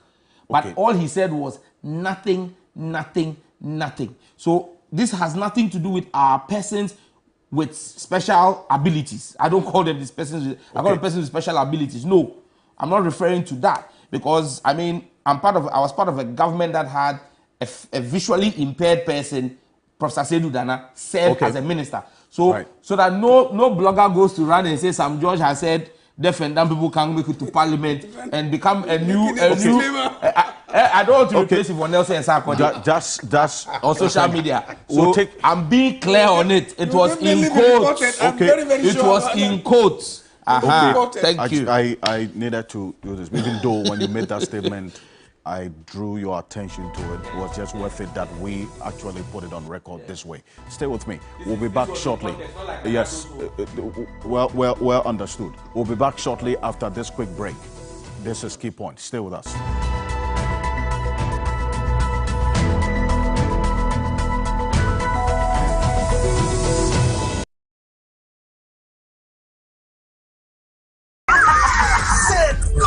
The 3FM Baby Fair is here. Parents, make it a family affair with fun photo booths for family shoots, kids arena for the kids to have fun, and so much excitement. This fair will be a one-stop shop for all childcare products, clothes, toys, child development products, and so much more for every child of every age. 3FM Baby Fair on the 7th July, 8th July, and 9th July 2023 at Marina Mall, Airport City, Accra. To be a part of the fair and exhibit your products and services as a vendor, please call 0244 405027 right now. The 3FM Baby Fair, your one-stop shop for all your childcare products. The 3FM Baby Fair is proudly brought to you by Marina Mall. 3FM, your urban lifestyle radio. Kitchen Wars. The most anticipated cooking reality show is making its return to your screen. It is Kitchen Wars Season 2. Old school alumni get ready to compete for yet another epic showdown. Which alumni will take over from WAS? The school that came in first place, West Africa! Get your ladles out, sharpen your knives, and be ready to battle it out. Interested alumni must be in a group of 6 to participate. Simply send your details 0531 906 281 to register and stand the chance of being the best alumni in the kitchen. It's Kitchen Wars Season 2. Kitchen Wars, your school feed cook. Kitchen Wars, coming soon on TV3. Brought to you by Gino Tomato Mix. And Napa Foods. Say Napa. Enye ono soko. Welcome to another fun and exciting episode of the Kids Arena. Having a role model is really important, like the coach says, because a role model is someone you look up to, and the role model teaches you the right step to get into whatever you want to do. But Yes. the key word here is that you should have a good role model. I want to be a role model to someone because I want to inspire young students who are coming up. We all have a role model of some sort. It could be celebrities like your favorite Stone Boy or my favorite Messi or Ronaldo. And our word of the week is cherish. The exciting episode this Saturday at 10 a.m. right here on TV3. Kids Arena, show Saturdays at 10 a.m. on TV3. Don't miss it. She doesn't just call herself the biggest female rapper. She says that she's the king of queens and the mother of rap. Sana mo jene tame de better form boko na matina ho na mo be fa me so abaye me nyadoa me no bi ahwe me ti se bi eni ho obetwere na moti o mo bra wanchi ana no mabo me duku na me be chi we dipu. What's the reason why you started rap? In the beginning I was like just for the fun of it, and then later I wanted to prove a point. Eno Baron, and she joins us on the Day Show this week to tell us all about it. And so look forward to that. But that is not all. Into one hour, I'm going to him. Okay. And I realized a boy is a pedino. Ah, no, I'm kind of saying. Well, I'm just everybody. I am sorry, but boys, they didn't almost there. Obi to me from your church or Bobo dinner 10 times. No, I can't. Eno Baron, you are rap you. My friends and they are rapping papa. Na me character and your basa and your giddy ushia media webra. Hey no! Hey no! Hey no! Hey! Hey! Hey! When I say do like this, when I say Hello! The Day Show, Sundays at 3 p.m. on TV3. This program is sponsored by Onga. Protecting our kente is something that we should be looking at. From the wrapping of the yarns to the weaving processes. It's calculated. When you're weaving kente, it's like mathematics. The product, the end product is your vision. Yes. So kente lingerie. Oh, let's do it. Yes, I cannot wait to have that line. Wow. You should model No. My name is Baba Ankra. Join me live this Saturday on Lady Circle. Name 5 subjects taught in a secondary school. Social studies, maths, commerce. No, we're not going to accept that. Why are you not going to accept it? Branding is very, very important. For a very interesting and educative section on kente in Ghana.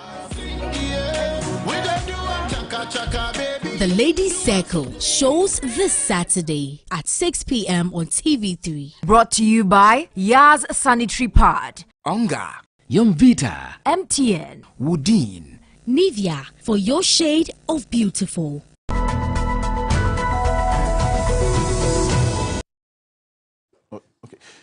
Welcome back. This is Key Point. We're live on 3FM 92.7. Also live on TV3 Ghana on Facebook, DSTV channel 279, all across the world on 3news.com. And many of you sending us messages on the issues that we have discussed. Mike Kofi Afulu, thank you for the message about the specific issues of PNDC Law 84 that you make reference to as well. And some eminent judges and law professors having kicked against the ruling of the Supreme Court in that instance. Thank you very much. And the Chamber of Independent Power Producers have decided to give government, and by extension the ECG, some breathing space to come about a plan on how to settle the almost $2 billion debt owed the independent power producers in this country. This was after a very, very crunch meeting yesterday. In fact, we got notice of the decision by the chamber not to go ahead with their directive to their members, which was to take effect today, which would have led to almost 50% of the power to the national grid going off, which would have also plunged us all into doomsday happening. Well, the good thing is that there's some grace period. Let's go on to the telephone. I still have my guests with me, by the way. Professor John Paul and Joseph Belka and Sam George are all here. The Managing Director of the Electricity Company of Ghana, ECG, Samuel Jobig Mahama, is joining us on the telephone. Mahama, thank you so much for connecting with us on Key Point. Good morning, and thank you for having me. Good morning, Prof. Money. Manuel Bang. That man sitting right there, the former Deputy Attorney General, is my uncle. Right. Okay. I see. Yeah. Interesting. And hey, Honorable, you've run out of adjectives, Zona. I've run out of adjectives for the president. I'm saving the rest for you. I didn't care about no mistake. Man, about no fair. Oh, I put away your ground say. And the football pitch here no, I for your TV studio say no. Interesting. I see. You play football with him. Anyway. Yeah. So yesterday you were in a meeting with the IPPs. There was a conclusion that led to some level of assurance to them about a payment agreement or commitment from the ECG.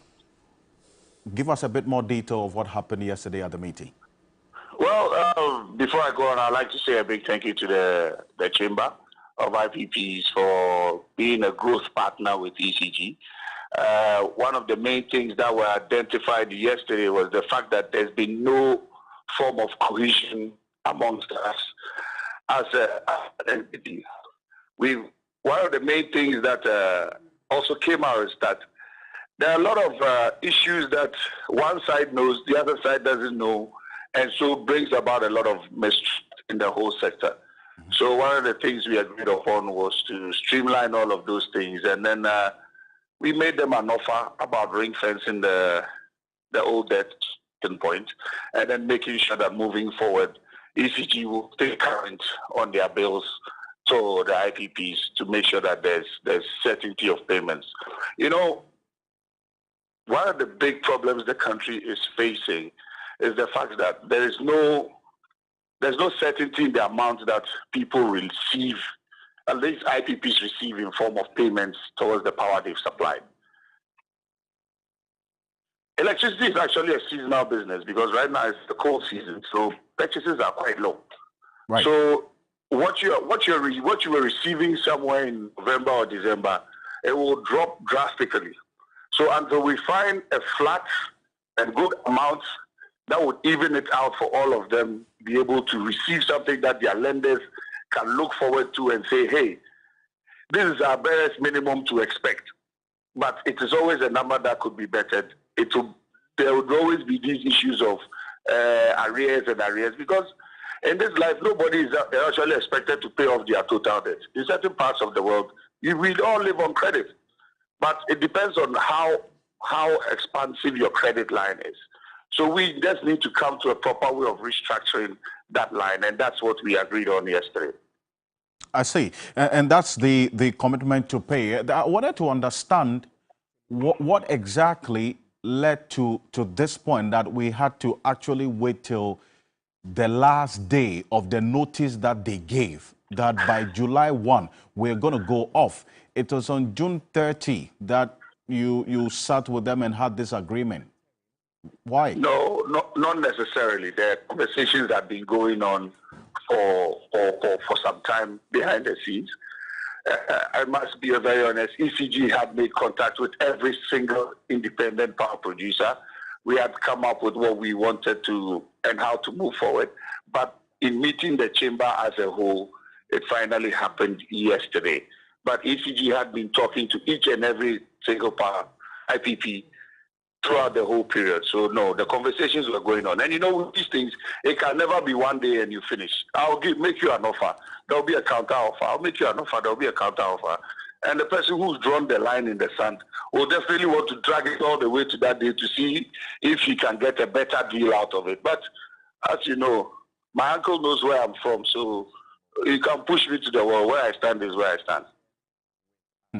But how much do you owe these IPPs as we speak? We owe IPPs $2 billion as we speak. I lost you briefly. If you could take that again. We owe the IPPs $2 billion as we speak. $2 billion. Yeah. And this spans over which period?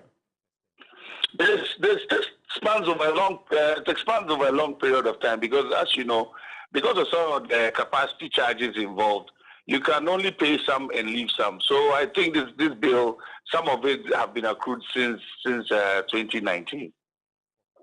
Since 2019. There's always payments to them. Okay, but how much has been paid? I mean, was there any commitment to make payment at the end of yesterday's meeting? Yeah, there was commitment to make payments. Again, it's dependent on a few things that they also have to do, and I don't want to preempt or walk them to that effect. So they have to get back to me on a few things. I also have to get back to them, and then finally it's going to be made. I see, but they were asking for at least 30% of the debt owed them to be paid. Is that the agreement that you reached at this meeting? So those were one of the issues up for discussion, because what you will call 30% in your bill might be 50% in somebody else's bill, might be 90% in the other person's bill. So we have to treat them on a case-by-case basis, as I said. We pick one, we look at what its merits are, we determine what is in doubt, because there's always going to be, we always do what we do, what do they call that? An audit and then a reconciliation before payments are made. So all of those things have to come in, and then we determine what is. But you know, in truth, and to be fair to the IPPs, yes, they wrote 30%, but that was not where they stood actually. That's not where they stood. They wanted some form of understanding, some form of cooperation, some form to show them that they are not in a bad place, and they can still continue working with us, and which was the main talking point at the meeting. I see. Now, if I look at one of the issues that came up as well, this is a consumption debt. Is that right? That they've already provided a power which, through ECG, we have consumed. Correct? You see, again, that would not be correct, because when you have 100% take-or-pay agreement, the days that you don't even lift all 100%, you give you 100% though. So consumption-wise, through the tariff, you might recover exactly what you consumed, but there will be a gap. Okay, but we have consumed some power they have provided or over the period, which is part of this debt. The proper analysis is this. If we took each and everybody's bill, if you look at the bills, in some of them, excess capacity and idle capacity is almost 65 to 70% of the total bill. So let's say the person's bill now is about 312 million. That's the math right before you. About 75% is idle capacity or excess capacity. So did you use it? No, you didn't use it, but you've been billed for it. So what do? It's part of your bill. It's because you signed for it. So there's no excuse. So let's push that to the side. And if you come to energy consumed, yes, that's the energy that went through Gridco all the way to your homes. Let's say we even recovered 100% of that money. Would we still be able to pay the IPP 100%? Let's also not forget, you bought the power in US dollars, you sold it in Ghana cedis, you have to get US dollars to give back to the power producer. So there's a big gap that holistically, we all buy what everybody needs to sit down. It cannot be one person or the other. We all need to sit down and come up with an understanding to move forward. It should be a national issue. It cannot be partisan. as I've already said, and I've got some slack for it, the electricity issue is not a political party color. It's a complete Ghana issue. And we need to sit down and take a holistic look at it, cut it down to size, see where we went wrong, build on our defects, and then move forward. You collected just about 11% of the debts owed you from March to April, based on the reports that you submitted. Now, right. So with this commitment to pay to the IPPs, are we not going to get to this point again where, because of non-payment of debt owed them, they come up with this concern of the directive to their members? As I said, lack of certainty is what brings up this problem. It's not about you or me. You see, there's a proverb in my village that says, owing me and growing fat is a sign of disrespect. When I owe you, and I am at least making a constant, assured amount of payment that you can plan against, you do not have a problem. But when I'm owing you, and today you come and I say 5 cedis, then I'm sitting down, tomorrow I come 1,000, then the other time I come, I say 2 cedis. I'm annoying you in effect. You understand? So that was the conversation that we needed to have, to understand that, look, this is the way we are going to go forward. This is how we are going to put it together as for between, because let's not forget, all the power purchase agreements are signed between ECG and the independent power producers. So at the end of the day, if, let's say, even though they have government guarantees, if the first person who will come after would be ECG before they get to, let's say, government. So that was why we had that conversation and say, look, let's grow together. You're already here. You are already here. You work in Ghana now. You are not going anywhere. But per our great impact assessment, we need to double our capacity in the next 4 years, 4 to 5 years. So what do? We now have to work together to make sure that you are here permanently and you are part of our base load. Then we can build on top of you. So those were the kind of forward-thinking conversations that we had to secure a lot of things for us to get to the understanding that we got to. Yesterday, the minority in Parliament, in fact, of the Energy and Mines Committee, made the point that there's been some selective payments by the Finance Ministry to some IPPs as well. Is this the case? No, but these are some of the statements that I think are so unfair. Because if you make this statement, it's based on what? It's like having 5 children and thinking that all your children are the same. All your children are not the same. Now look at all of them across board. And look at what happened, why something happened. I cannot speak to that, but I cannot speak to who made what or how much was paid to who and for what. But I honestly think it is not a fair statement to make. Because my candid opinion, there is an issue. If we are trying to solve the issue, imagine from that statement, we walk into a meeting with the IPPs, and now nobody wants to speak to us around the table. That's an unfair statement. You don't even make a statement like that in public. We are supposed to do this together as a nation. We are being held to ransom. Imagine if all of these people go off or they are upset. Even that announcement alone plunges the whole economy into something else. Then you say something like somebody is selective. Why? I cannot even speak to what that selective, because around the table where we sat, nobody said anybody has received anything selectively. So it came up, we looked at it, and we just left it for what it's worth. But please, I am not too far away. All those who want to make a statement, I have proven to you, Alfred, you can call me anytime. Even Sami sitting there, issues concerning his area, he calls. I have not blocked, call me, ask me, because me going into a negotiation and you taking the carpet underneath my feet, it's not fair.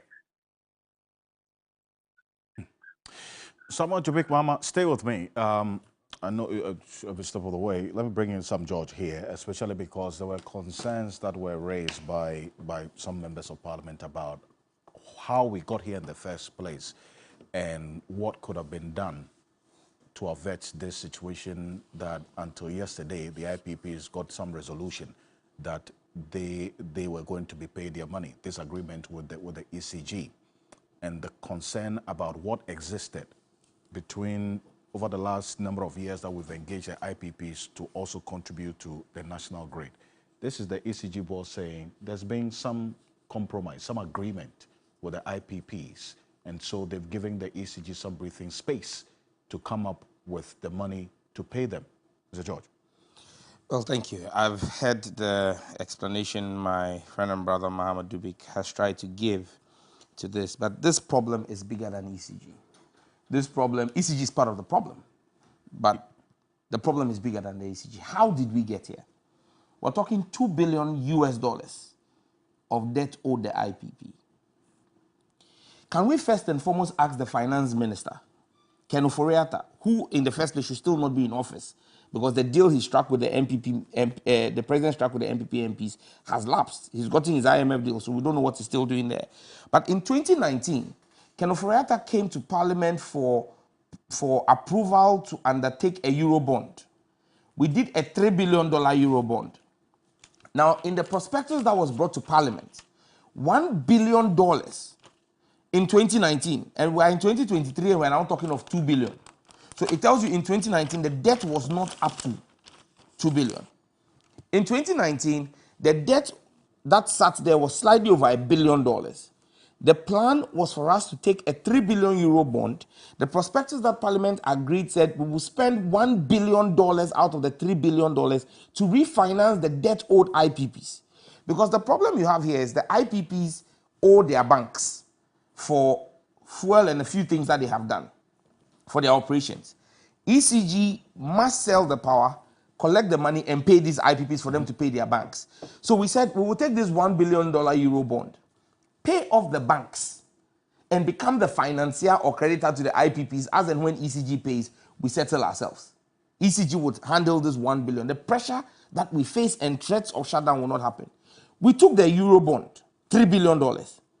Can we ask Ken Ofori-Atta where the $1 billion for the energy sector IPP refinancing is? Because he did not refinance the IPPs.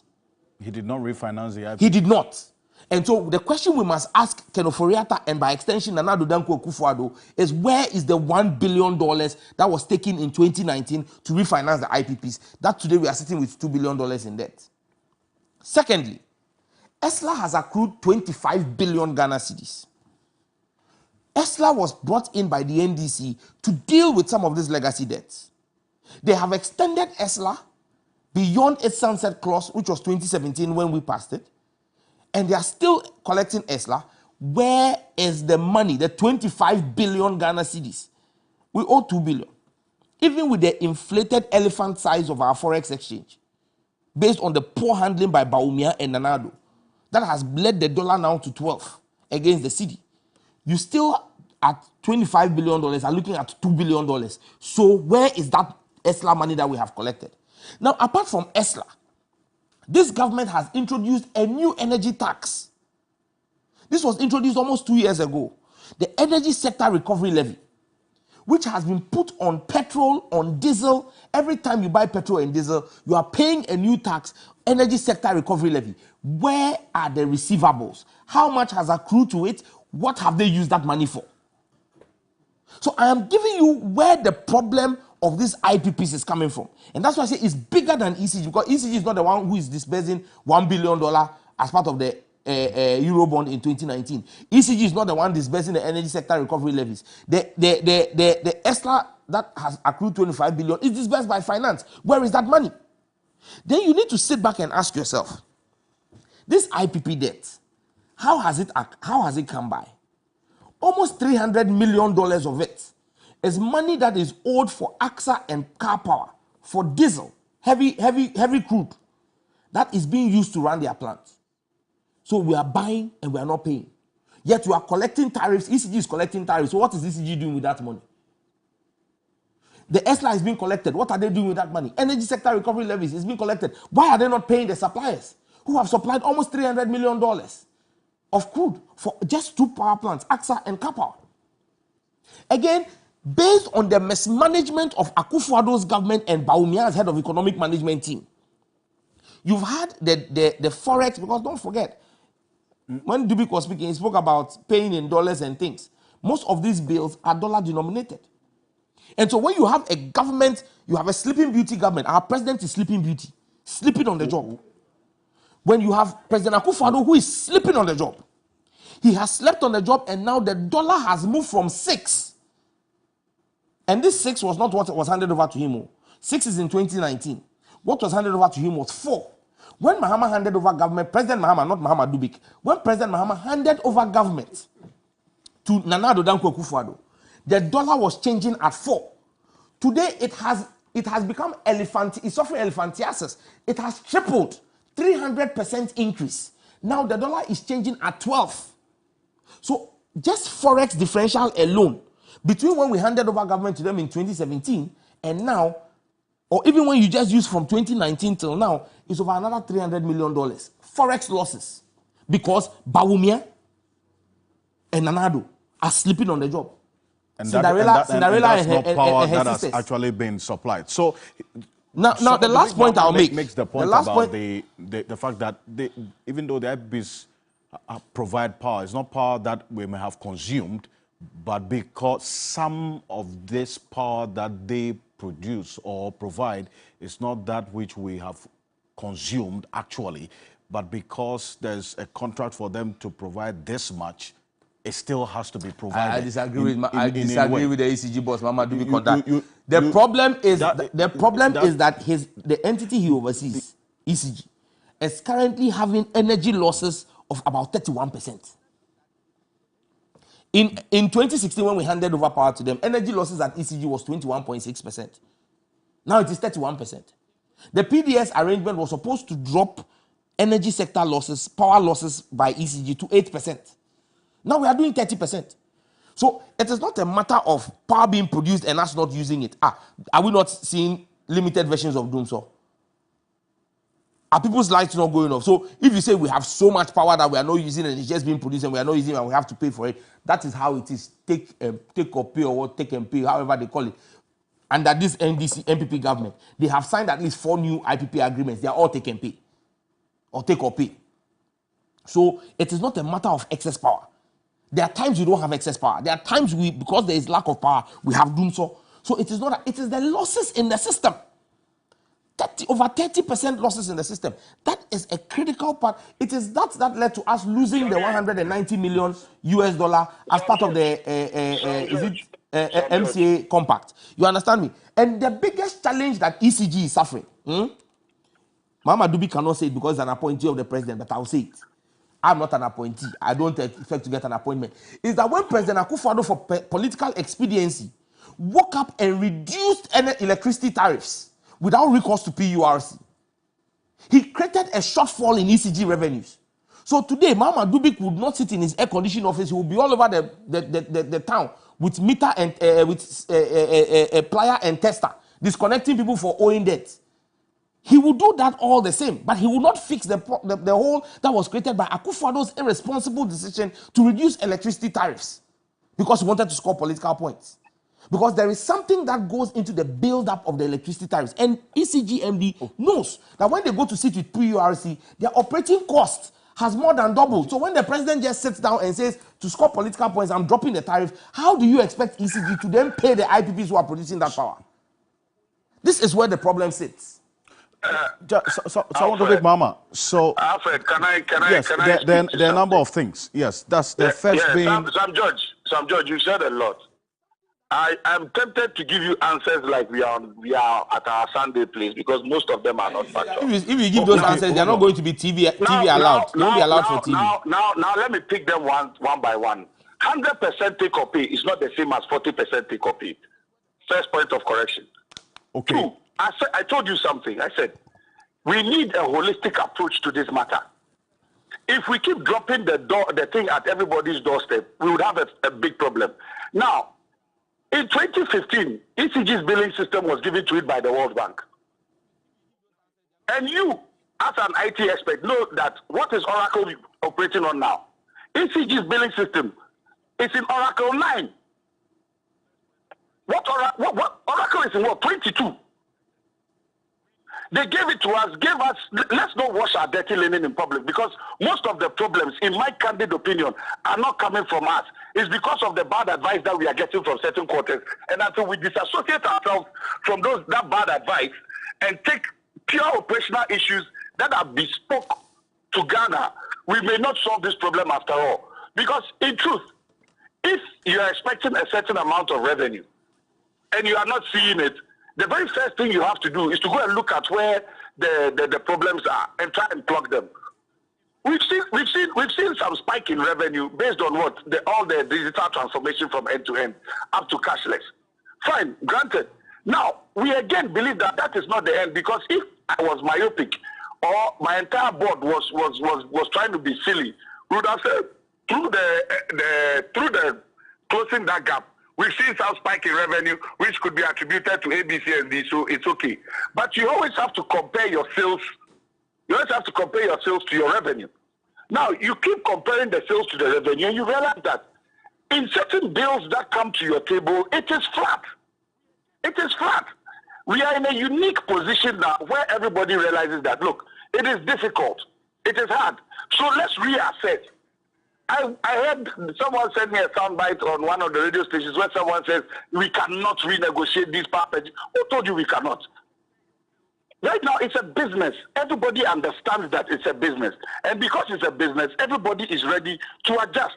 That's what businessmen do. Mm-hmm. So some of the points that you've raised, yes, some of them, you may have your points, but I'm telling you in truth, when you are dropping the ball, it will not benefit anybody in any way, shape, or form.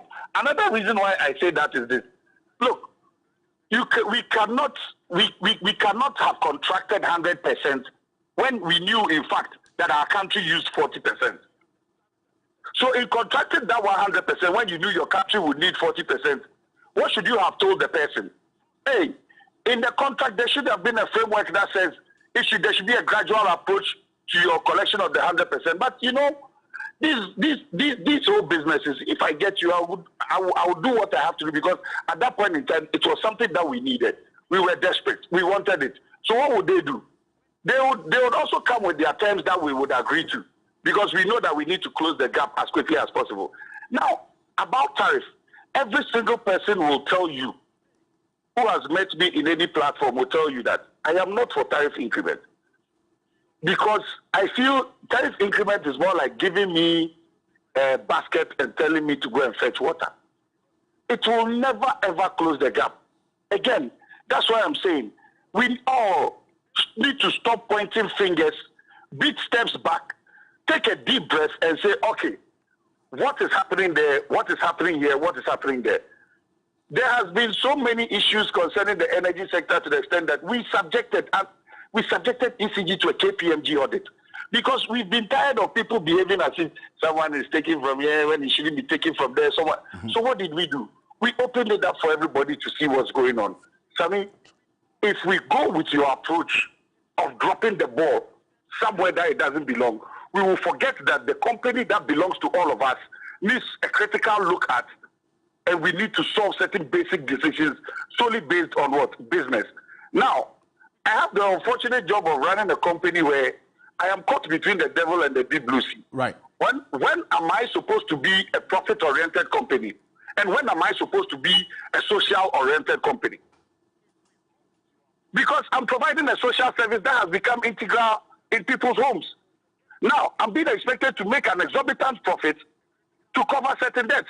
But at certain points in time, I end up providing a social service that is detrimental to my revenue. Okay. How do I plug that gap? How do you do it? Because in this case, you have, for example, let's take the bills of, I beg them or I greet them or Ghana Armed Forces. Let's take the bills of Ghana Armed Forces. Okay? Right. How, if they are not paying, what do you do? Go to Bema camp. You will lead, then I'll follow. You will lead, then I'll follow. So you see, at a certain point in time, we cannot cut our nose to spite our face. You understand? So we need to take pragmatic business decisions that would cover us in that light. And then also go away from certain business practices that have not benefited us in a very, very long time. So that's why I would say, I know you've said a lot, and I'm tempted to pick all of them one by one to say something, but to what end? Sami, until we all sit down as a nation, because ECG is bigger than MTNO, never forget that. But until we all sit down and say, hey, this thing belongs to us, let's do this, and it all starts from our moral obligations. Okay. In somebody's mind, I can consume and not pay. Why? That's the biggest fight. Okay. The people consuming and thinking that they do not have to pay beats me. People who have bypassed meters and thinking that they will not even allow you to enter their compound when the law has given us permission to enter your compound beats my mind. Why are we doing this to ourselves? And then we'll turn around and point and say, we are not, look, we can say whatever we want to say politically. We can say what we want to say financially. Okay. But let me be very honest with you. Until we have a fine line between social, operational, and finance in the energy sector, we will come back to this problem every single time. And at the end of the day, we'll find somebody to drop that ball at their doorstep. Meanwhile, we forget that we haven't taken certain pragmatic decisions. Samuel Jopik Mahama is Managing Director of the Electricity Company of Ghana. Thank you. Honorable Joseph Kpenga, for you, I mean, just like me and many other viewers, electricity consumers, you buy credit on the prepaid. You expect that your lights are on, is it not? I mean, it comes back just this morning before I came here, I had to do that. I had to send my my nephew to go and buy some credit because today is first and all that. So that all of us are doing that. You see, he's provided insights to the operational, technical, and financial aspects of ECG. He's the technical person and he's in charge. So I do not intend to pollute the very, very strong and credible presentation he has made, except to add that all efforts must be made to sustain the light and make sure that it is switched on for all of us to continue to benefit. And I congratulate my nephew, Mr. Dubik Mahama, and the team for their efforts they are making at that particular. I've seen that he's moved from one office to the other. Sometimes some of the things he's engaged in, excuse me to say, may be draconian, but they're absolutely necessary if we have to keep the lights on. And I congratulate him for the hard work that he's engaged in. And I know that the sky is not even the limit. But you see, the reason why we have to discuss this issue and situate it within a certain context is the contribution that the IPPs make to the national grid. For example, as you rightly pointed out, they contribute about 47% of our national electricity needs. And I think about 67% of the thermal production and etc. So their contribution to the national grid cannot be underestimated. And if they were to switch off their engines, it will mean that we'll run a shortfall and we'll have a very massive national doomsday, and so to speak. So it is very important that we assist the ECG to keep the lights on for our own good and for the good of our society. And then the economy will continue to be able to grow and expand. We know that in the past, we actually lapsed into very serious consequences when lights went off for almost 2-3 years and all that, and efforts were being made to restore. So now we have it on, but we have to make sure that we sustain it. And the best way to do it is to cut losses as well. And I think that I'm just urging my brother that his hard work that he's doing and what he's putting in place, he should also spend a lot of the time working on reducing the theft. I think that one of the areas that we have as a very difficult one is the theft. You have even sometimes they go to arrest very credible companies that are profit-oriented and etc. engaged in some of these thefts. So to have as much as that percentage of 30 plus going waste or being part of what is being stolen and etc. it's not a good thing. And I think we have to put in place measures. And I think I agree with him totally. I heard him make a presentation on one platform where he indicated in categorical terms that they are coming up with meters. I'm just winding up with meters that will be such that if you tamper with it, they can even sit at their office and be able to detect. All that would be good for us. Thank you. Professor Jampo, something they even call political meters. They were given during elections. No, Finally, I am excited that the IPPs have aborted their threat to shut down, as we are told. Well, well, maybe you haven't read any book. No. Yes, Professor. Don't be drawn into the realms of temptation. Please, I'll you get have it two there. minutes. So aborted in court. They are trying to shut down the power, and I'm excited that we still want to help to keep Ghana switched on. I mean, it's going to cost us a lot. And I am also happy that I think in the course of the week I heard that President Mahama also made an appeal to the IPPs that they shouldn't carry out their threats, and that he also made some calls to government to, as a matter of fact, get to sit with the IPPs and renegotiate or find a way of bringing a resolution to the impasse that was threatening to shut down Ghana's power. It is good. It shows that when it becomes necessary, we know how to come together.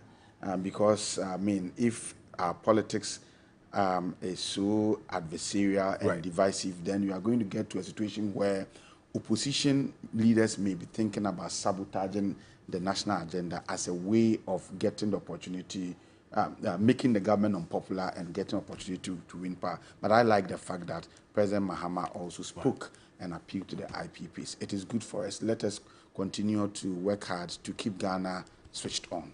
Great, thank you. So to make Mama, that was really what touched their heart. Finally, so when is the next debt collection exercise? Maybe in 30 seconds, and then let's round it up. You know what? Actually, it's good that it's good you've given me this opportunity. ECG is about to embark on an exercise. It is a very, very practical exercise and necessary. After the last population and housing census, it says there are 8.5 million households in Ghana. Everybody thinks ECG gives electricity to the whole country. No, ECG manages the southern sector. Right. So ECG has to deal with about ECG on the map. We realize that we're supposed to have 7 million households that are our customers. Okay. But our billing system that we've had says we have 4.5 million customers, which means there are, and that's 4.5 is a mixture of commercial and residential. I see. So, which then tells you that we are missing quite a very good number of people who are consuming and not paying. I will use this medium to tell the good people of Ghana, please, this exercise is more of an amnesty or a moratorium. You don't have an account, we understand. We don't have meters, you too understand. So we are putting you on a flat rate. Okay. The flat rate is in categories of urban, peri-urban, and rural. Right. Please accept your flat rate. We'll give you your account. Then through this, we would know how many meters we even need after all. Okay. And then we can get your meters to you. So please, help us in this operational approach. And guess what? If the number is 4.5 million, the tariff will have to drop. Right. Because they divide the tariff by the total number of customers. Okay. So if we are to realize that the total number is 8 million, then why are we dividing by 4.5? Okay. Some more topic, Mahama. Thank you very much for joining us on Key Point. He is Managing Director of the Electricity Company of Ghana. Appreciate your time. Samuel Nate George, Member of Parliament for the Ningo Pram constituency. Joseph Didjo Benkamp is former Deputy Attorney General. I understand he's still eyeing to go back to Parliament in 2025. We'll see. Professor Ransford Jampo is Professor of Political Science at the University of Ghana, Legon. Gentlemen, thank you so much for coming. I am Alfred Okanse. Have a good weekend.